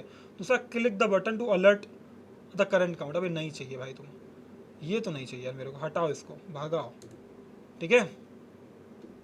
और कोई सजेशन नहीं मुझे चाहिए AI से, भाई AI जी प्लीज़ शांत हो जाओ यार, अब कुछ नहीं चाहिए तुमसे, ठीक है। तो यार इतना हो गया, अब तक इतना मेरे इतना करना था यार मेरे को ना। अभी मैंने क्या किया, मैं इंक्रीमेंट पे क्लिक करता हूँ, तुम अगर बोलो भैया ये बदल तो रही नहीं है, पता क्यों, पता क्यों, तुम्हारी स्टेट नहीं चेंज हो रही है। ये तभी अपने आप को कंपोनेंट अपडेट करेगा जब इसकी स्टेट बदलेगी, स्टेट मतलब इसकी करंट वैल्यू बदलेगी, जो कि हो नहीं रहा है। मैं तुम्हें दिखाऊंगा ना, तो यहाँ हो रहा है, हाँ हाँ हाँ क्या हो गया, सब सही है। अब मैं इंक्रीमेंट पे क्लिक करूँगा तो तुम्हें क्या लिख के आ रहा है, इंक्रीमेंट में लिख के आ रहा है, इंक्रीमेंट 2 लिख के आ रहा है, देखो मतलब इसका ये कि मेरी बटन तो सही लगी हुई है, पर जो काउंट वेरिएबल की वैल्यू है वो वैल्यू यहाँ पे दिख नहीं रही। क्यों? क्योंकि आपके पास स्टेट का एक्सेस नहीं है। स्टेट का एक्सेस मतलब जो यूआई के ऊपर वैल्यू पड़ी हुई है उस वैल्यू का डायरेक्ट एक्सेस आपके पास नहीं है, मतलब स्टेट का एक्सेस नहीं है। तो जो नॉर्मल वेरिएबल्स हैं वो कैसे होंगे? वो तभी आपके लोड होंगे जब आप उनको रीसेट करोगे, अब रिफ्रेश करोगे। जब तक पेज रिफ्रेश नहीं हुआ नॉर्मल वेरिएबल्स की वैल्यू नहीं दिखेगी तुम्हें। अब तुम रिफ्रेश करोगे तो पूरा चला जाएगा। बात समझ आ रही? तो अब मुझे कुछ ऐसी सॉल्यूशन चाहिए कि इस पेज पे कंपोनेंट की क्या स्टेट है, उसकी जो करंट वैल्यू है वो मेरे को चेंज करनी है बिना पेज को रिफ्रेश किया। यही तो एग्जैक्टली सॉल्व किया था रिएक्ट ने, है नहीं है? वो कैसे होगा? मेरा हुक्स के थ्रू होगा। तो उसके लिए एक हुक है हमारे पास। हम लोग क्या करेंगे, यहाँ जाएंगे यहाँ टॉप पे, और हमें क्या करना पड़ेगा, हम यहाँ पे एक लिखेंगे कौन से लेट कुछ भी कर लो यार। ये मैंने सेट काउंट करके यहाँ पे क्या, अबे यार रिएक्ट डॉट करके नहीं करना था यार। ये ना कभी भी यार ना कुछ तो ज्ञान देता है, ठीक है, और वो ज्ञान मेरे को कभी पसंद नहीं आता। तो इसको तुम हटा दो यहाँ से, इस काउंट हटा दो। बट यूज स्टेट डायरेक्टली मिलेगा नहीं, तुम्हें इसको इंपोर्ट करना पड़ेगा रिएक्ट लाइब्रेरी से। तो मैं कर लेता हूँ यूज स्टेट। इससे क्या होगा, तुम्हें एलिमेंट की करंट स्टेट मिल जाएगी। याद रखना जितने भी फंक्शन यूज के साथ शुरू होते हैं ऑलमोस्ट सबके सब कैसे होते हैं, ऑलमोस्ट सारे के सारे हुक्स होते हैं। तो अब देखो याद रखना इसके अंदर दो चीज़ें आती हैं। एक तो ये वो वैल्यू है जो करंट वैल्यू में दिखी थी एज ए वेरिएबल। दूसरा ये वो फंक्शन है जो इस वैल्यू को अपडेट करेगा। ये वो फंक्शन है जो इस वैल्यू को अपडेट करेगा। बात समझे? तुम अगर डायरेक्टली काउंट प्लस प्लस करोगे नहीं होगा, आपको लिखना पड़ेगा सेट काउंट, जो कि ये वाला वेरिएबल है, या कुछ भी तुम दे सकते हो, काउंट प्लस 1, मतलब काउंट वैल्यू हर बार 1 से बढ़ा दो। यहाँ पे रिड्यूस करने वाली बात भी मेरी हो गई। सेट काउंट हम रीसेट में 0 कर देंगे। अब अगर तुम देखोगे मैं रिफ्रेश करता हूँ, कोई एरर नहीं होनी चाहिए, कोई एरर नहीं है। मैं इनकी इनमें करता हूँ, देखो बढ़ रहा है नहीं बढ़ रहा है, ये देखो ये बढ़ रहा है। अब रिसेट वाले में भी सेम वैल्यू आ गई है काउंट की। हाँ तो कोई बात नहीं, रीसेट पे कर देंगे तो इसको 0 करेंगे, उसको 0 नहीं करेंगे। That we will fix, correct. मुझे ये नहीं चाहिए तो इसको हटा देंगे। तुम देख लो ये। तो अब क्या हो रहा है, तुम यहाँ पे क्लिक करो, यूआई वाला पार्ट भी चेंज हो रहा है बिना इस पेज को रिफ्रेश किए। रिफ्रेश करोगे फिर से 0 हो गया। देखो ये कैसे हो पा रहा है? हुक्स की हेल्प से। कौन सा हुक? Use state. उससे क्या होगा, तुम्हारे करंट एलिमेंट का डेटा एक्सेस हो जाएगा, करंट एलिमेंट की स्टेट एक्सेस हो जाएगी। तो यहाँ पे मैंने अपने करंट एलिमेंट को एक्सेस किया कैसे? इसकी हेल्प से। ये देख रहा हूँ, ये जो मेरा काउंट है वो एक्चुअल वैल्यू है जो मैं यहाँ पे प्रेजेंट कर रहा हूँ, जो मैं लोगों को दिखा रहा हूँ, काउंटर काउंट। ये देखो ये मेरा जावास्क्रिप्ट वेरिएबल रहा जो काउंट है। अपडेट करने के लिए मेरे को सेट काउंट का यूज करना पड़ेगा। तो मतलब अगर मेरे को वैल्यू बदलनी है तो यहाँ पे मैं लिखूंगा सेट काउंट, काउंट की प्रीवियस वैल्यू +1, ये इंक्रीज होती चली जाएगी। बात समझ आ रही है? सेट काउंट सही होगी, डायरेक्टली नहीं होगी। याद रखना हुक्स डायरेक्टली अपडेट नहीं होते, तुम्हें ये यूज करना ही पड़ेगा। तो अब क्या होगा कि जैसे तुम इस पर क्लिक करोगे तो सेट काउंट की हेल्प से क्या होगा, वो इंक्रीज होगा। तो सर मेरे को ये नहीं दिखाना था यार, ये तो फ्री में आ रहा है ना। चलो यार, तो अब बढ़िया लग रहा है। मैं इसको करूँगा ऐसे, इंक्रीमेंट रीसेट पे करूँगा तो रीसेट हो गया। देख रहे हो, मस्त लग रहा है, मस्त लग रहा है। ऐसे हमने क्या कर लिया, काउंटर बना लिया, तो रीसेट कर लिया मैंने। यहाँ पे ऐसे करके हम लोगों ने इसको सॉर्ट कर लिया। बात समझ आ रही है? तो यहाँ पे क्या हुआ, मैंने एक यूज स्टेट हुक का यूज किया, जिसमें मैं एक वेरिएबल डिफाइन करूँगा। एक ऐसा मेरा मेथड डिफाइन होगा, सेकंड वाला ऐसा पैरामीटर है जिसकी हेल्प से मेरा ये वाला वेरिएबल अपडेट किया जा सकता है। इसमें नई वैल्यू डाली जा सकती है, जो कि एक फंक्शन जैसे काम करता है। तो यहाँ मैंने इंक्रीमेंट में किया था सेट काउंट, क्योंकि उसी की हेल्प से अपडेट कर सकते हो किसको, काउंट की प्रीवियस वैल्यू +1 करके। और यहाँ मैं प्रिंट करा रहा हूँ जो मेरा कंसोल मेरे को दिख भी रहा है कहीं ना कहीं। दूसरा ये रिसेट वाला, सेट काउंट 0 कर देंगे तो काउंट वैल्यू हो जाएगी 0, और मुझे ये वैल्यू प्रिंट करने की ज़रूरत नहीं है। ठीक है, बढ़िया। तो अब क्या होगा कि जैसे कोई बटन पे क्लिक करेगा, मेरा इंक्रीमेंट फंक्शन कॉल होगा, वहाँ से मेरी स्टेट हो जाएगी अपडेट, और काउंट की जो करंट वैल्यू है बदल जाएगी और मेरे को यहाँ डिस्प्ले होगी। जैसे मैं रिसेट बटन पे क्लिक करूँगा, काउंट की वैल्यू 0 हो जाएगी, जो कि मेरे को दिखेगी। ये तो आप समझ गए कि भाई यूज स्टेट क्या करता है, इससे करंट स्टेट एक्सेस होती है। बात समझ गए? सही बात है। चलो यार, तो एक हुक तो तुम समझ गए। अब समझते हैं अपने दूसरे हुक को, जिसका नाम है बेसिकली मेरा यूज इफेक्ट। इसका क्या काम है, ये साइड इफेक्ट हैंडल करता है। पहले क्या होता था कि आपके रिएक्ट में क्लास बेस्ड कोड होता था तो बहुत सारे लाइफ साइकिल होते थे कि एक कंपोनेंट आया, ठीक है, उसमें कुछ चेंजेस हुए तो उसमें चेंज हुए या नहीं हुए, रेंडर हो पाया नहीं हो पाया, उसके बहुत सारे मैथड होते थे, जैसे कंपोनेंट माउंट, कंपोनेंट माउंटेड, बस समझ ये सारे मेथड्स होते थे जिनको रिप्लेस करके मेरा यूज इफेक्ट आ गया है। तो हम लोग यूज इफेक्ट का यूज कर रहे होंगे क्योंकि हमें वो जानने की जरूरत है नहीं, हम लोग कर रहे हैं फंक्शनल कंपोनेंट के साथ में काम। अब यार तो तुम्हें ये कब यूज करना होता है, जब तुम चाहते हो कि यार बाय डिफॉल्ट मेरा ना कुछ डेटा लोड हो जाए, जैसे मेरा पेज लोड हो उसी के साथ कुछ डेटा आ जाए, कुछ साइड इफेक्ट में लगाया हुआ। जैसे मान लेता हूँ मेरा बैकएंड से मेरा डेटा कॉल करना हो गया, यूज इफेक्ट के अंदर डालोगे। बस समझ रहे, कुछ डेटा कॉलिंग जो फ्यूचर में करोगे आप, असिंक्रोनस ऑपरेशन जो हैंडल करोगे फ्यूचर में करोगे, अभी तक हमें पता नहीं है, हम सीखेंगे जब बैकएंड आएगा, या फिर इसी में हो सकता है किसी लेक्चर में समझ लें। बट अभी के लिए तुम इतना समझो कि यार अभी मैंने क्या सीखा हुआ है। अभी मैंने सीखा हुआ है सिंपल सी इतनी बात कि यार यूज इफेक्ट क्या करेगा, कहीं ना कहीं एक साइड इफेक्ट को हैंडल करेगा। मतलब जैसे मेरे पास बैकएंड से डेटा कॉल करना हो गया कि जैसे मेरा पेज लोड हो रहा है तो कुछ डेटा मेरा आ जाए, बात समझ आ रही, कुछ डेटा मेरा आ जाए, that's what it will handle. ठीक है, तो एक एग्जांपल के तौर पे देख लेते हैं, और तो कुछ खास है नहीं।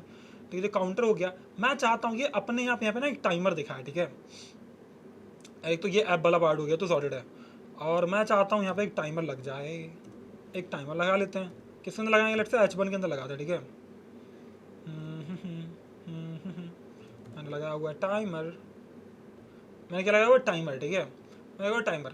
तो अब तुम्हारे पास क्या ऑप्शन हो गया? बड़ा यार ये बड़ा अजीब लग रहा है लेकिन ये टाइमर वाली चीज़ यहाँ पे, बट ठीक है, तुम समझने के लिए समझ जाओगे इसका सिंटेक्स क्या होता है। मैं यहाँ पे गया, मैं चाहता हूँ टाइमर मेरा स्टार्ट हो जाए जैसे मेरा पेज ऑन टाइम लिख देता हूँ यहाँ पे। ठीक है, टाइम स्पेंट ऑन पेज, मैं चाहता हूँ ये तभी से स्टार्ट हो जाए जैसे मेरा पेज लोड हो। मतलब एक साइड इफेक्ट में हैंडल करना, मैं यहाँ पे डालूंगा यूज इफेक्ट। और यूज इफेक्ट भी किसके अंदर मिलेगा? रिएक्ट के अंदर मिलेगा।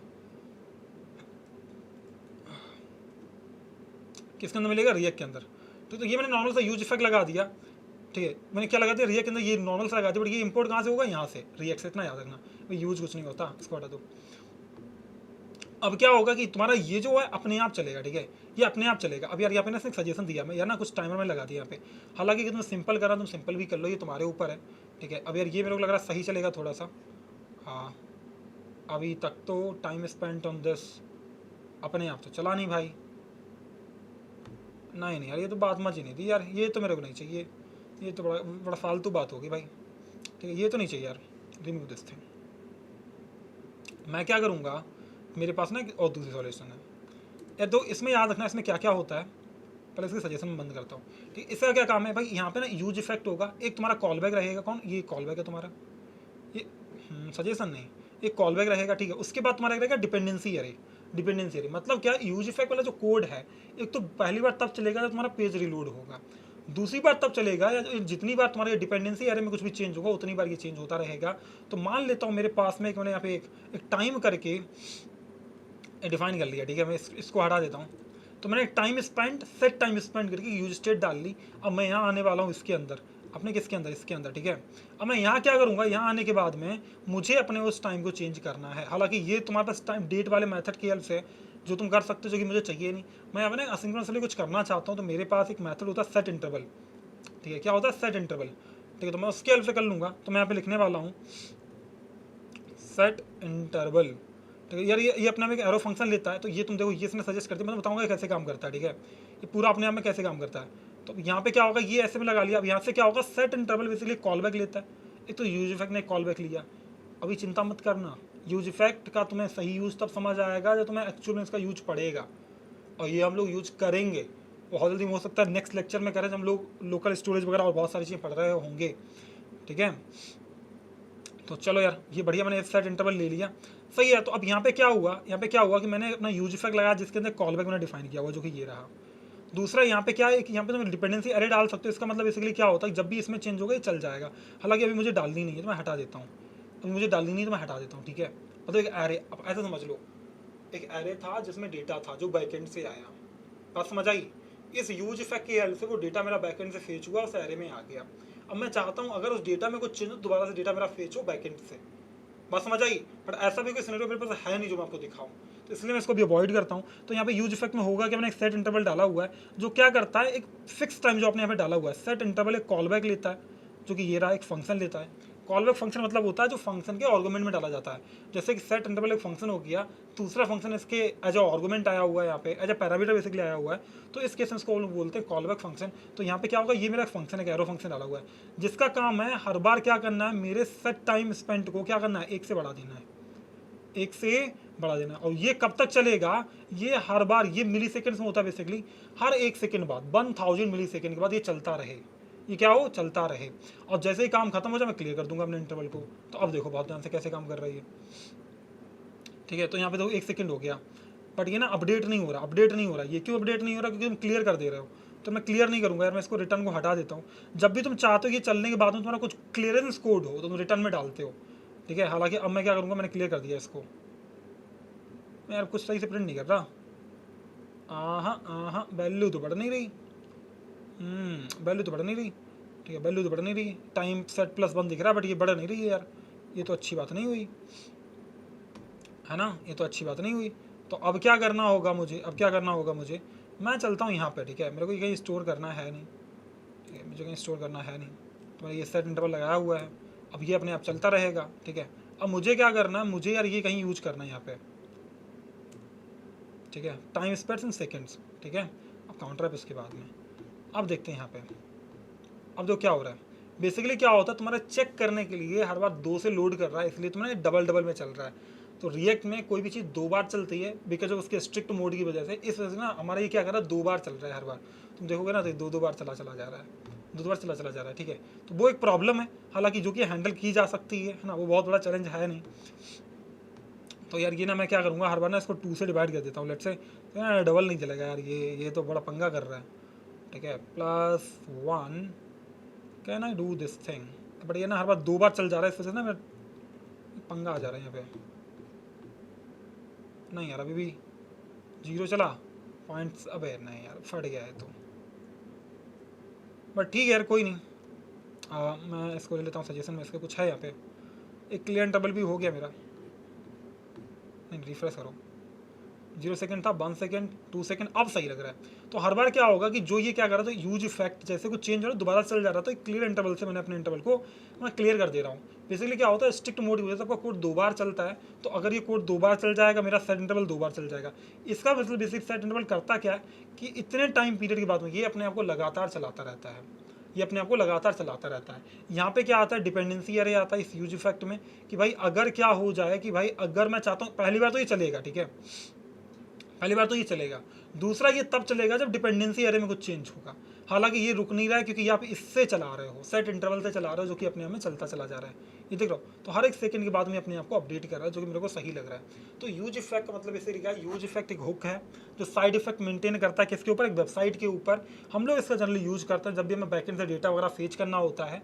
इसके पास में 3 चीज़ें होती हैं, तो कॉलबैक होता है, दूसरा मेरा क्लियरेंस कोड होता है कि मुझे अगर किसी को क्लियर करना किसी कोड को तो ये रिटर्न करके मैं करा सकता हूँ, बाकी मुझे नीड नहीं है। थर्ड चीज आती है डिपेंडेंसी एरे, कि भाई यूज इफेक्ट पहली बार तो तब चलता है जब अगर पेज रिलोड होता है, दूसरी बार तब चलेगा अपने आप, जैसे अभी तो सेट इंटरवल ये अपने आप चलता रहेगा जब तक इतना टाइम इसका होगा, ये फिर चल जाएगा। अगर ऐसा नहीं होता तो नहीं चलता, ठीक है। दूसरा ये डिपेंडेंसी एरे की या तो ये पहली बार चलेगा या फिर डिपेंडेंसी एरे में तुम डालोगे उसमें चेंज आएगा तब चलेगा। जैसे मैं सेट इंटरवल हटा देता हूँ थोड़ी देर के लिए, ठीक है, मैंने सेट इंटरवल हटा दिया, अब मैं यूज करने वाला हूँ सेट टाइम आउट का, ठीक है। तो यहाँ पे कॉन्स्ट मैं डाल देता हूँ, let's say interval equals to set time out, ठीक है। Set time out is a method basically. तो ये मैं दिखा देता हूँ आपको कि कैसे चलेगा। अब ना अभी तुम अगर देखोगे ना, जो क्लियर टाइम आउट मैंने कर दिया, सेट टाइम आउट हो गया, वैसे तुम्हें क्लियर टाइम आउट करना पड़ेगा उस वेरिएबल के साथ। अब तुम देखना इसका प्रॉब्लम क्या है। तो ये चल गया, अब क्या हुआ, ये रुक गया। क्यों रुक गया, पूछो क्यों रुक गया, एक बार चलने में रुक कैसे गया तुम बताओ। क्योंकि इंटरवल की वजह से लगातार चल रहा था, ये वाला कोड ही एग्जीक्यूट कर रहा था। एक बार क्यों चला, क्योंकि यूज इफेक्ट पहली बार लोड होता है, दूसरी बार तब चलेगा जब आपका डिपेंडेंसी एरे चेंज होगा। और डिपेंडेंसी एरे कौन सी चीज़ तुम्हारी चेंज हो रही है, मुझे बताओ, टाइम स्पेंड चेंज हो रहा नहीं हो रहा है। तो जब तुम्हारे डिपेंडेंसी एरे में कुछ चेंज होगा तब ये चलेगा। तो अब अगर मैं इसको रिफ्रेश कर लूँ तो ये एक बार चल रहा है, 2 बार चल रहा है, 3 बार चल रहा है। क्यों चल रहा है, क्योंकि तुम्हारा डिपेंडेंसी एरे चेंज हो रहा है। बात समझ आ रही है। तो मैं फिर से आपको रिपीट करता हूँ, पहली बार ये क्यों चल गया, क्योंकि इंटरवल था। इंटरवल बेसिकली कि जो अंदर वाला कोड है ये हर बार चलता रहता है इतने टाइम पीरियड के बाद में, इसलिए चल रहा था, इसलिए डिपेंडेंसी एरे देने की मुझे ज़रूरत नहीं पड़ी। अब मैंने क्या किया, मैंने सेट टाइम आउट डाला। इसका मतलब होता है कि इतने टाइम के बाद में ये कोड एग्जीक्यूट हो जाए, ये वाला कोड एग्जीक्यूट हो जाए। बात समझ आ रही है, ये वाला कोड एग्जीक्यूट हो जाए। अब वैसे हमने यहाँ पे क्या किया कि भाई ये वाला कोड एग्जीक्यूट हो जाए, उसके बाद इसको हमने क्या करेंगे, इसके एग्जीक्यूट होने के बाद में इसकी रिपीटेशन ना, इसलिए इसको हमने क्लियर कर दिया। अब क्लियरेंस कोड डालते हो यहाँ पे। हालांकि जब डेटाबेस से कनेक्ट करेंगे, चीज़ें करेंगे तो और बेटर समझ आएंगी, बस अंडरस्टैंडिंग ले लो यार अभी, और कुछ ज़्यादा नहीं, ठीक है। उसके बाद मुझे क्या किया, मैंने यहाँ पे टाइम स्पेंड डाल दिया। इससे क्या होगा कि जितनी बार इस वेरिएबल में चेंज होगा उतनी बार मेरा यूज इफेक्ट दोबारा चलेगा। तो तुम्हारे पास 2 चॉइसेस है, या तो तुम इंटरवल यहाँ पे डालो जो तुम्हें बार बार चलाने की जरूरत नहीं पड़ेगी, इंटरवल अपने आप चलता रहेगा। दूसरा, अगर आपने यूज इफेक्ट सिर्फ टाइम आउट डाला हुआ है तो वो तो एक ही बार चलेगा, क्योंकि यूज इफेक्ट एक बार चलता है। दोबारा यूज इफेक्ट कब चलता है, जब उसके डिपेंडेंसी एरे में कुछ चेंज होता है, ये होता है डिपेंडेंसी एरे, ये देख रहे हो ये। तो अब इसमें चेंज होगा तो फिर से चल जाएगा, तो लेकिन इसमें चेंज हो रहा था इसलिए फिर से चल गया। तो यार ये मेरे को लग रहा है सही लग रहा है, ओवरऑल मस्त चल रहा है ना। तो हम लोग हर एक मिली सेकेंड के बाद में ये वाला कोड को दोबारा चला दे रहे हैं। तो ऐसे आपने लगा लिया यूज इफेक्ट वाला पार्ट, ठीक है, सही है यार। वैसे मेरे पास होता है कि यूज मेमो होता है, एक होता है यूज कॉलबैक होता है। आप ना थोड़ा एक्सप्लोर करने की कोशिश करो इन्हें कि यूज मेमो क्या है, यूज कॉलबैक क्या है। है ना। दूसरा एक यूज़ रेफ होता है।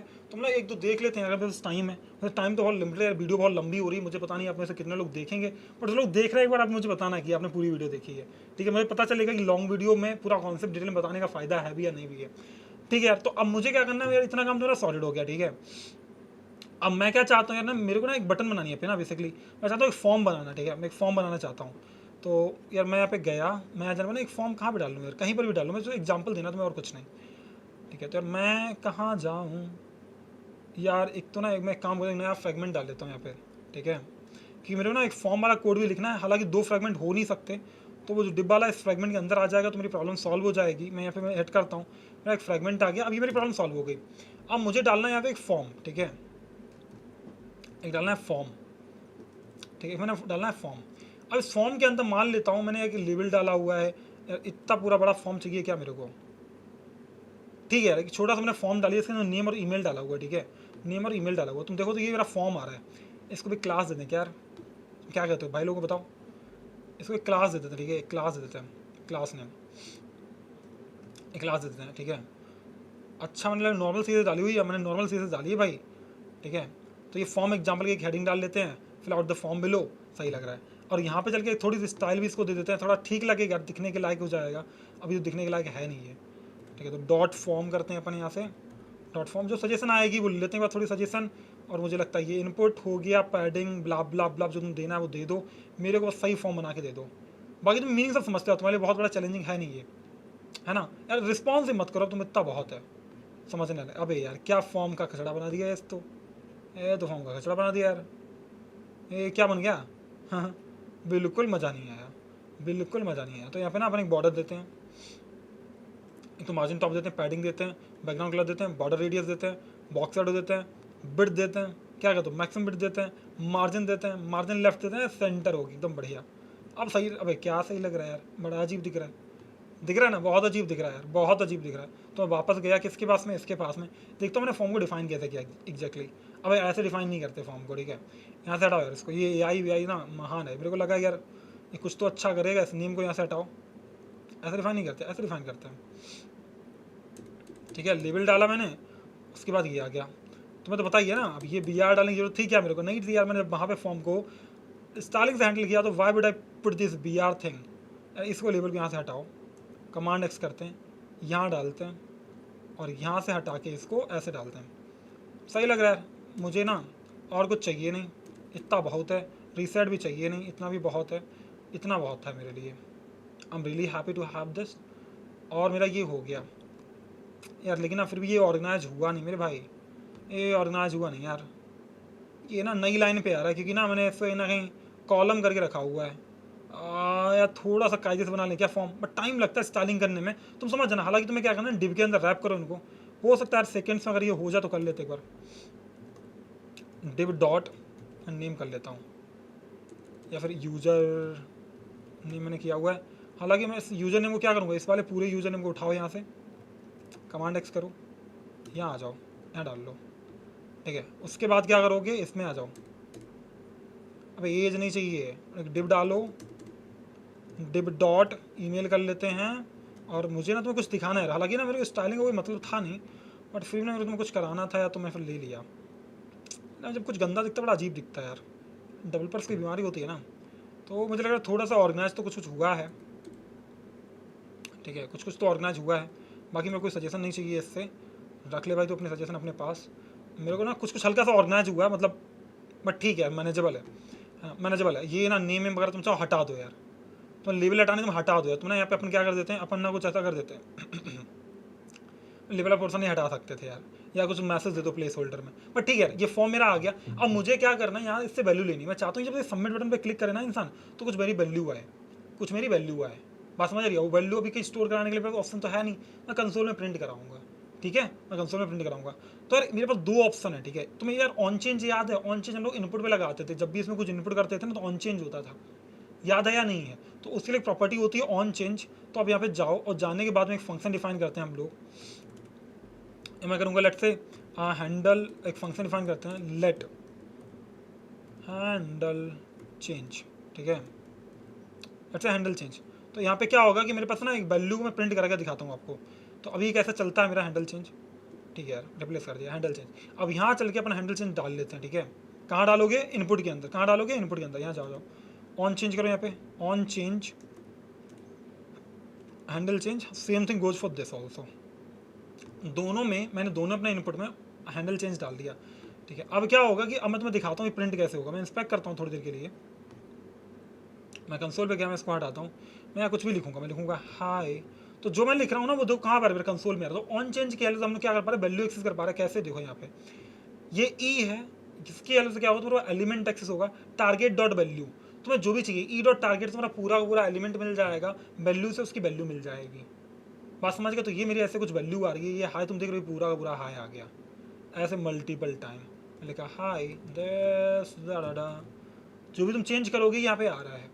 ये ऑन चेंज की हेल्प से हम लोग कर सकते हैं, ठीक है। बढ़िया है। तो दूसरा मैं वैल्यू को सेट करूंगा। मैं चाहता हूँ यहाँ पे दो चीज़ें डिफाइन करना।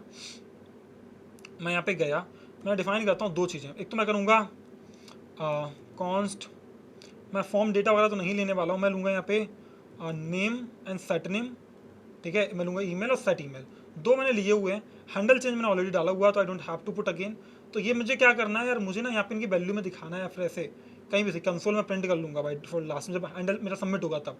मैं यहाँ चाहता हूँ, मैं क्या करना चाहता हूँ? मैं कुछ ऐसे चाहता हूँ, ठीक है। ये तो नहीं कर, कमांड जेड कर लेता हूँ, कमेंट में डाल देता हूँ इसको।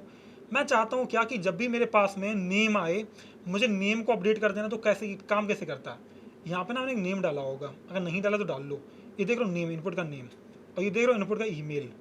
बस मुझे अब नेम इंपॉर्टेंट हो गया। क्यों? फॉर्म हैंडल कर रहे हो। देखो यहाँ पे कैसे, जब मेरा टारगेट का नेम होगा तब मेरे को अपना सेट नेम करना है। मतलब जो सेट नेम में मैंने वेरिएबल डाला हुआ है मेरा अपडेट हो जाए। ये रहा सेट नेम। किसकी अपडेट होगी? वैल्यू नेम की, ठीक है। जब सेट ईमेल कॉल होगी, किसकी वैल्यू अपडेट होगी? ईमेल की। तो यहाँ आ जाओ, यहाँ आने के बाद क्या करोगे? सेट ईमेल को कॉल करोगे तो जो भी वैल्यू आपने डाली हुई है वहाँ पे ये अपडेट हो जाएगी। क्या हो जाएगी? ये अपडेट हो जाएगी। एक बार आपकी अपडेट होगी, अब आपको टाइम है आपका सबमिट करने का। तो अपन यहाँ पे डालते हैं हैंडल सबमिट, ठीक है। अपन डालेंगे हैंडल सबमिट। तो यहाँ पे ना अभी मैं इसको हटा देता हूँ, मैं हटा देता हूँ, यूडॉट प्रिवेंटेबल हटा दिया मैंने।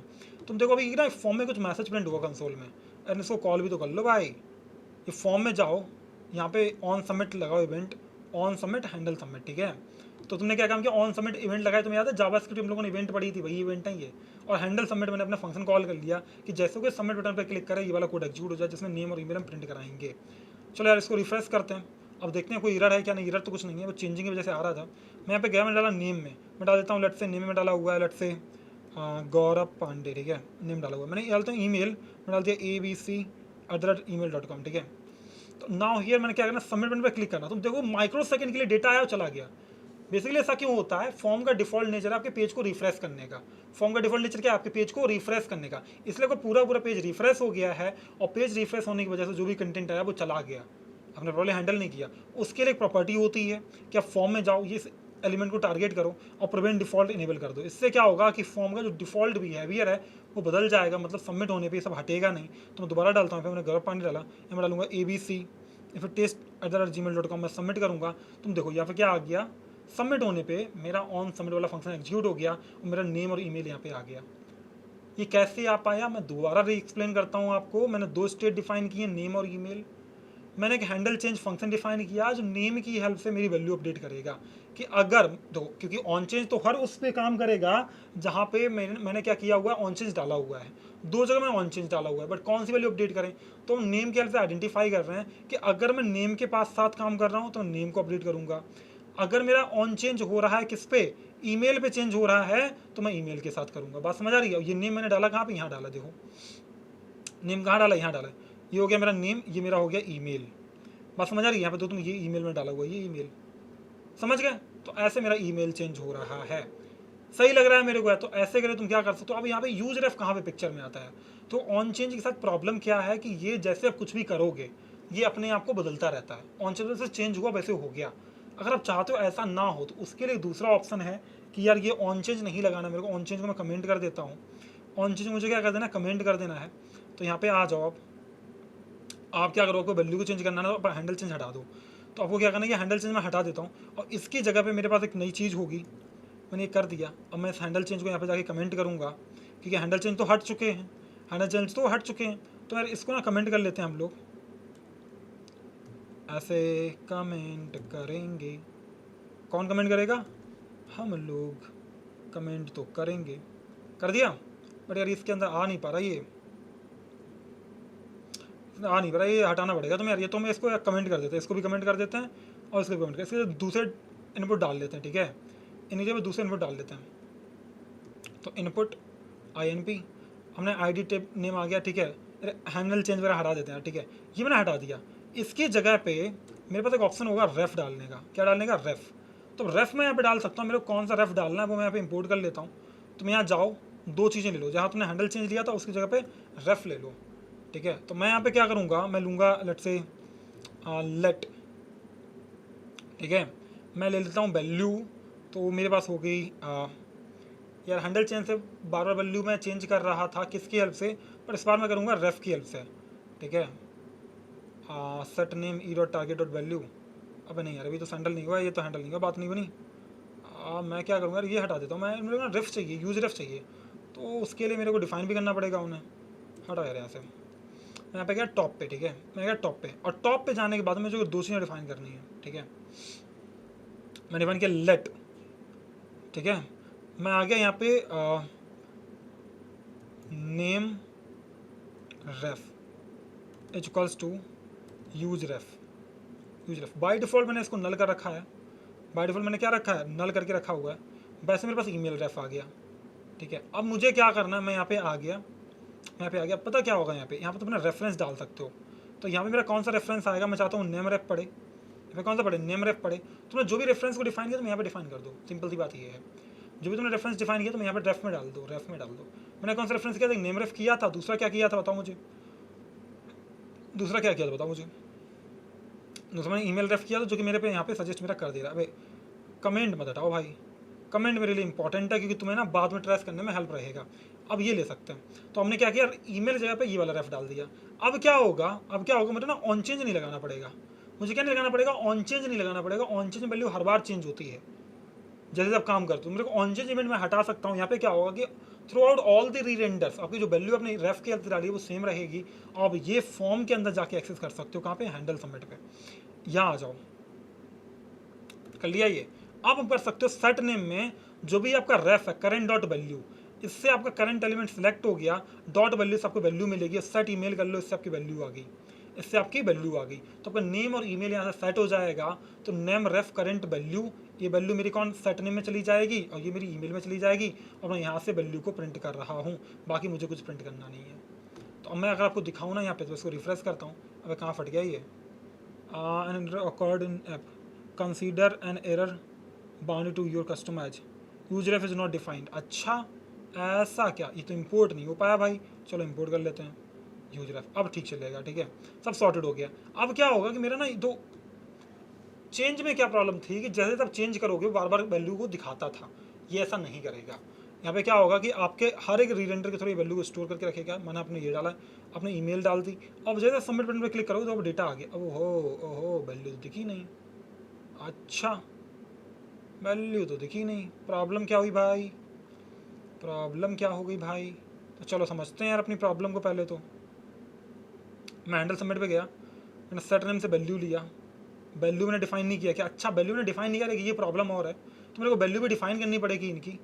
तो यार यहाँ पे ना मैंने वैल्यू करके कोई प्रॉपर्टी डिफाइन नहीं की है, ठीक है, मुझे वैल्यू डिफाइन करनी पड़ेगी। मैं डालूंगा वैल्यू, और वैल्यू में डाल देता हूँ इसका नाम है नेम और इसका नाम है ईमेल, ठीक है, वैल्यू, इसका नाम है ईमेल, क्या नाम है, ईमेल। अब ठीक लग रहा है, ठीक है। अब मैं करूँगा इसको refresh, you provided a value prop to form field without an on change handler, this will re-render read only field. If the field value is mutable, use default value, otherwise set on change और read only। अब ठीक है, तुम्हारे suggestion देख लिया, हम तुम्हें मतलब समझाना और कुछ नहीं। वैल्यू अब जैसे ऑन चेंज कर रहा है तो हैंडल ही नहीं कर रहा है, तो प्रॉब्लम हो गई यार अपने साथ। अब क्या कर सकते हैं अपन, अब क्या कर सकते हैं यार, ये ना जो रेफ से क्या होता है बेसिकली, चेंज ये हैंडल नहीं करना पड़ता था यार, बट प्रॉब्लम है जैसे वैल्यू चेंज होगी, ऑन चेंज हैपन होगा और तुम्हारा ये रिफ्रेश हो जाएगा, मतलब रिफ्रेश हो जाएगा। तो यार मैं इसको ना AI से फिक्स करवा देता हूँ, फिर तुम्हें बता देता हूँ। फिक्स दिस कोड यार, ठीक है, बना टाइम लेगा मेरे से। तो यहाँ पे क्या है कि यार मेरा यूज रेफ जो पार्ट था ना, जैसे मैं वैल्यू डालूँ, ये ऑन चेंज को फिक्स कर दे, बट यार ये ऑन चेंज मेरे को चाहिए नहीं, ये बोल रहा है आप ऑन चेंज ले लो, और मेरे को ऑन चेंज चाहिए नहीं है। बात समझ रहे हो, मेरे को ऑन चेंज चाहिए नहीं है, क्योंकि जैसे आप वैल्यू डालोगे वो चेंज हो जाएगा। मैं करता हूँ कमांड जेड, यार ये तो मेरे को क्लोज करना, ये तो नहीं चाहिए, ये तो बहुत से और नहीं चाहिए। तो इसको कमांड जेड करते हैं हम लोग, ये वैल्यू हटा देते हैं कि जैसा वैल्यू डाल रहे हो ना वैसे क्या हो रहा है ना वहाँ पे प्रॉब्लम, ये वो रिफ्रेश हो जा रहा है, वो क्या हो जा रहा है, रिफ्रेश हो जा रहा है, वो मेरे साथ प्रॉब्लम है। बट रेफरेंस से करंट वैल्यू भी एक्सेस नहीं कर सकते बिना वैल्यू के, ये भी एक प्रॉब्लम है। प्रॉब्लम तो कि ये भी है, उसके बिना वैल्यू भी एक्सेस नहीं कर सकते। अगर मैं यहाँ कुछ डालता भी हूँ तो कुछ प्रिंट होगा नहीं, यहाँ तो कुछ प्रिंट होगा नहीं। बस रीजन यही कि मेरी वैल्यू स्टोर्ड ही नहीं है कहीं, है ना। तो मैं यहाँ पे आ गया वापस हैंडल सबमिट के पास में, और यहाँ आने के बाद मुझे क्या करना है, यार ये ना मैं तो प्रिंट करके दिखा देता हूँ, ठीक है, कैसे वैल्यू आ रही है तुम समझ जाओगे। तो ये तो हो गया ऐसे, देखो यार वैल्यू आ रही है क्या, तो मैं वैल्यू डालते हैं, सबमिट करो यहाँ पर। तो वैल्यू तो आ गई मेरी, देखो अब वैल्यू मेरी आ गई यहाँ से, ठीक है, वैल्यू तो मेरी आ गई। बट प्रॉब्लम है वो मेरी जैसे स्टेट चेंज हो रही है ना वैसे वो रिफ्रेश हो जा रहा है, वो हम नहीं कर सकते। हालांकि वो हम लोग तब यूज करते हैं, लोग डेटाबेस में भेज रहे हो हम लोग। अभी प्रॉब्लम पता क्या है, तो इसकी वजह से बात नहीं बन पा रही है। ये वैल्यू तो सेट हो रही है पर कोई फ़ायदा है नहीं उनका सेट करने का। पूछो क्यों, क्योंकि जैसे आप ये वैल्यू सेट करोगे ये रिफ्रेश कर देगा, रिफ्रेश कर देगा, वैल्यू चली जाएगी। अगर आपको ये हैंडल करना तो ऑन चेंज लगाओ। बट मेरा मोरल ऑफ द स्टोरी ये था कि अगर आपने क्या किया, डेटाबेस हैंडल किया हुआ है, कुछ और लगाया हुआ है, उसके साथ रेफ यूज करोगे। हम लोग का लोकल स्टोरेज के एग्जांपल में इसको समझ रहे होंगे कायदे से।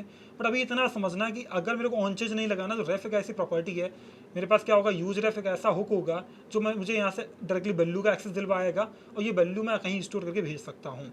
जैसे मैंने यहाँ पे किया हुआ, मेरा ऑन सबमिट पे क्या हो रहा है, मैंने नेम रेफ डॉट करेंट वैल्यू के लिए तो वो वाली वैल्यू एक्सेस कर ली, ये वाली वैल्यू एक्सेस कर दी, और मैं कुछ अपडेट नहीं कर रहा। मेरे को ये भी जरूरत नहीं है इसको मैं अपडेट करूँ, इट्स नॉट नीडेड इवन।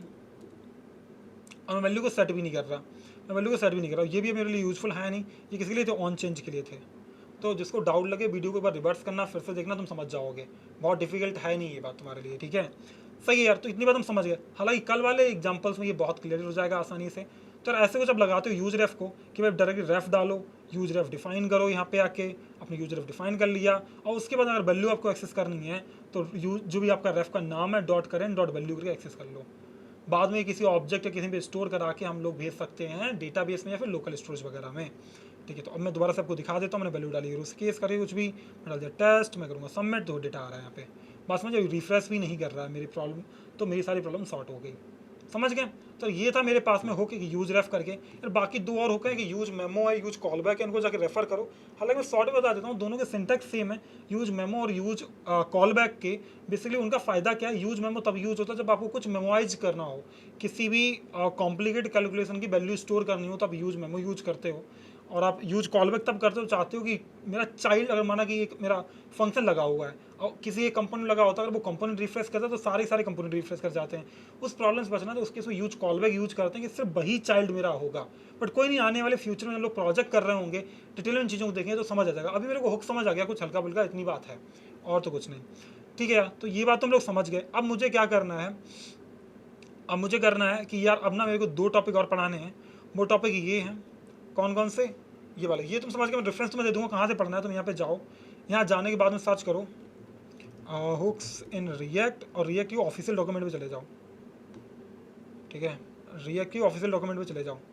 तो यहाँ पे क्या हो जाएगा, रूल ऑफ रिएक्ट, अगर ये ऑफिशियल डॉक्यूमेंट है तो यहाँ पे ना तुम्हें सारे के सारे, तो पे यार ये तो कुछ बात नहीं बनी। यहाँ पे चले जाते हैं, यहाँ पे ये है मेरे पास रेफरेंसेस में जाओ, यहाँ तुम्हें मिलेगा हुक्स, यहाँ चले जाओ, यहाँ सारे हुक मिल जाएंगे, इनको डिटेल में स्टडी करो। अब सारे हुक का तो एक ही दे दिया, और तो कुछ दिया नहीं है, हाँ, और तो कुछ दिया नहीं है। यहाँ मिलेगा हुक्स में, हाँ ये तो मिलेगा। यहाँ से एक बार जाके गो थ्रू करो, ठीक है। बहुत ज़्यादा तुम्हें जानना नहीं, यूज इफेक्ट में पता है, कॉन्टेक्स्ट वाला हम लोग पढ़ेंगे आने वाले टाइम में, ठीक है। स्टेट हो गया तो वो तुम्हें चीज़ें पता है, कुछ चीज़ें पता है, तो कुछ यहाँ से आके देख लो, ठीक है, सॉर्टेड है। अब अगला पार्ट आता है मेरा, ये lifting up state of prop drilling है क्या। हालांकि यार हम लोग देख लेंगे बाद बाकी अदर एग्जांपल्स में, आज थोड़ा सा समझ लेते हैं क्योंकि वीडियो बहुत लेंदी हो रही है मुझे पता है, और आप लोग लेंदी वीडियो देखोगे नहीं, है ना, इसलिए मेरे को ना कंटेंट थोड़ा शॉर्ट करता हूँ यहाँ पे। लिफ्टिंग अप स्टेट का क्या मतलब है, तो एक बात समझो, रिएक्ट में डेटा फ्लो कैसे होता है, जैसे ये पेरेंट है, ठीक है, और इसके नीचे क्या होगा, चाइल्ड होगा, ठीक है, और इसके नीचे क्या होगा, मान लेता हूँ एक ग्रैंड चाइल्ड है, ग्रैंड चाइल्ड है, इसके नीचे मतलब कुछ और होगा एक एलिमेंट, बात समझ आ रही है। बट सीन कुछ ऐसा है, माना कि मेरे पास कुछ कॉमन डेटा है, तो मैंने एक तो स्टेट इसके अंदर डिफाइन की है, यूज स्टेट, एक इसके अंदर डिफाइन की हुई है, ठीक है, मान लेता हूँ मेरे पास एक कॉमन डेटा था, वो था फैमिली, तो दोनों की फैमिली तो सेम ही होगी, चाइल्ड और ग्रैंड चाइल्ड की बात समझ आ रही है। तो मैंने सोचा कि मेरे पास कुछ कॉमन डेटा है जो दोनों के पास होना चाहिए। किस पास होना चाहिए? दोनों के पास कॉमन डेटा। कॉमन डेटा, वे कॉमन डेटा नहीं, कॉमन डेटा। कैसा मेरे पास में कॉमन डेटा है। अब ये डेटा अगर दोनों के पास होना चाहिए, अगर मैंने एक यूज स्टेट इसमें डिफाइन किया, एक यूज स्टेट इसमें डिफाइन किया कॉमन डेटा के लिए, जो कि सेंसिबल बात नहीं हुई। बात समझ रही? तुम्हारे पास सेंसिबल चॉइस क्या हो सकती है? अगर तुम्हारे ऐसे 1000 कंपोनेंट हो तो तुमने क्या 1000 बार ही किया होगा? नहीं। कॉमन डेटा को आप कहाँ डालते हो? पेरेंट में डालते हो। तो उसके लिए हम लोग क्या करेंगे कि स्टेट आएंगे, पेरेंट में स्टेट डिफाइन करेंगे और बाकी में एज अ प्रॉप की तरह पास कर देंगे, प्रॉप्स के थ्रू पास कर देंगे। तो क्या हुआ, क्या बेसिकली सारी की जो लोकल स्टेट्स थी हमने उठा के पेरेंट को दे दी, उसको बोलते हैं लिफ्टिंग अप स्टेट। कि जो स्टेट थी पहले चाइल्ड या ग्रैंड चाइल्ड में डिफाइन थी, अगर कॉमन मल्टीपल कंपोनेंट के लिए चाहिए तो मैं पेरेंट में डिफाइन करूंगा और उसके बाद पास कर दूंगा एज ए प्रॉप। बात समझ आ रही? तो उसको बोलते हैं लिफ्टिंग अप स्टेट। पहली बात समझ आ गई। दूसरी बात हम लोग करते हैं प्रॉप ड्रिलिंग की। क्या होता है? मान लेते हैं आपने लिफ्टिंग अप स्टेट किया हुआ है, ठीक है, ऐसे मान लेता हूँ मेरे पास में 20 कंपोनेंट है, 20 कंपोनेंट है। अब मान लेता हूँ कि ये आपस में से चाइल्ड वाली हायरार्की बना रहे हैं। कोई एक ऐसा कॉमन डेटा था, वो कॉमन डेटा को चाहता था कि मेरे चाइल्ड को चाहिए था, फिर मेरे C3 को चाहिए था, C20 को चाहिए था। बट प्रॉब्लम ये है कि C20 जो है C3 के चाइल्ड का चाइल्ड का चाइल्ड का चाइल्ड का चाइल्ड है, तो लंबी हायरार्की फॉलो कर रहा है। बट ये डेटा ट्रांसफर कैसे होगा कि भैया C1 C2 को भेजेगा, C2 C3 को भेजेगा, क्योंकि they are invoked between each other, वो चाइल्ड है। तो क्या हो रहा है? पूरी हायरार्की फॉलो हो रही है, डेटा ऐसे ऐसे ट्रांसफर हो रहा है, बल्कि बीच वाले उनका कोई काम भी नहीं है। C4 C5 C6 C7 इनमें किसी को मतलब भी नहीं उन कंपोनेंट को उस डेटा से, फिर भी मेरे को डेटा क्या है, क्योंकि मैंने टॉप पे डिफाइन किया हुआ है, वो चाइल्ड के चाइल्ड के चाइल्ड के चाइल्ड ऐसे ट्रांसफर हो रहा है। तो बीच वाले कंपोनेंट फ्री में उस डेटा को ट्रांसफर कर रहे हैं, और उसको लोग हम बोलते हैं प्रॉप ड्रिलिंग की प्रॉब्लम। क्या बोलते हैं? Prop drilling. कि भले मेरे चाइल्ड वाला जो बॉटम कंपोनेंट है उसे उस डेटा की जरूरत थी, बीच वाले कंपोनेंट्स को नहीं थी, बट ट्रांसफर करने का कोई ऑप्शन ही नहीं था। बात समझ रही? पेरेंट अपने चाइल्ड को भेजेगा, वो अपने चाइल्ड को भेजेगा, वो अपने चाइल्ड को भेजेगा। तो इस तरीके से पूरी हायरार्की बनके मेरा डेटा ट्रांसफर हो रहा है। इस प्रॉब्लम को बोलते हैं हम लोग प्रॉप ड्रिलिंग। हालांकि आने वाले वीडियो में हम लोग एग्जांपल्स के थ्रू देख रहे होंगे कि सब दिखते कैसे हैं। इस वाले वीडियो में बहुत लेंथी हो जाएगा यार, तो I am not really suggesting this thing, है ना? ठीक है, तो मुझे उम्मीद करता हूँ तुम्हें ये चीज़ समझ आई होगी, ये चीज़ समझ आई होगी। अब हम लोग क्या करने वाले, एक बनाओगे, प्रैक्टिस करोगे, स्टॉप वॉच बनाओ। तो सेट इंटरवल हम लोगों ने यूज किया हुआ है, स्टॉप वॉच बना सकते हो, मैंने बहुत डिफिकल्ट है नहीं, AI का यूज करो, बट एक कंसेप्ट समझ लो एटलीस्ट, तब यूज करना है। तुम्हें पता होना चाहिए सब कुछ चल कैसे रहा है, वरना मत करना प्लीज, है ना? पहले समझ लो कि सब कुछ चल कैसे रहा है। जब मैं आपको मीनिंग समझाता हूँ हर एक चीज़ का, उसका यूज करो तो कर सकते हो, क्योंकि आज AI का टाइम ही है, नहीं करोगे तो खत्म हो जाओगे। ठीक है यार, कूल है। तो ये बनाना है कि स्टॉप वॉच आपको कुछ ऐसा इंटरफेस बना लेना कि यहाँ पे टाइमर दिखे, ऐसे दिखा दे भाई स्टार्ट और एंड वाला, है ना? यहाँ पे ऐसे टाइम दिख रहा हो, ठीक है। यहाँ पे रीसेट का भी ऑप्शन डाल दो, या फिर रिस्टार्ट स्टॉप कर दिया, रिसेट डाल दिया, तो यहाँ पे क्या होगा, ऐसे टाइम दिखता जाएगा तुम्हारा, यहाँ पे टाइम दिखेगा। ऐसे कोई बटन एक बना लेना, एक सिंपल सी वॉच बना लेना, स्टार्ट भी क्लिक स्टार्ट हो जाए, एंड पे स्टॉप करें एंड हो जाए, रिसेट भी क्लिक रिस्टार्ट हो जाए, स्टॉप वॉच बना लो। बहुत आसान है तुम्हारे लिए, बहुत डिफिकल्ट है नहीं, तो तुम इसी कोड से बना सकते हो, बहुत बड़ा चैलेंज है नहीं तुम्हें, कहीं ना कहीं ये भी उसी का एग्जाम्पल ही है। तो उम्मीद करता हूँ तुम्हें ये पूरी वीडियो समझ आई। दूसरा, हुक्स के बारे में भी ज़्यादा टेंशन मत लेना, हुक्स टाइम से समझ आ जाएंगे। अभी इधर समझ लो, मेरे पास हुक्स होते हैं जो क्या करेंगे, मेरे को स्टेट को और मेरे इफेक्ट्स को, साइड इफेक्ट्स को इजीली से हैंडल करवा देंगे। इतनी बात मेरे को पता है, हल्का फुल्का एग्जाम्पल भी पता है जो मैं कर सकता हूँ। कोड का एक्सेस करो, और कोड का एक्सेस करने के बाद कायदे से प्रैक्टिस करो। मिलता हूँ आपसे अगली वीडियो में, तब तक ख्याल रखना। हम लोग बनाएंगे हैवी प्रोजेक्ट, बट उसके लिए आपको क्या करना पड़ेगा? प्रैक्टिस। तो प्रैक्टिस करते रहना। Bye bye to all.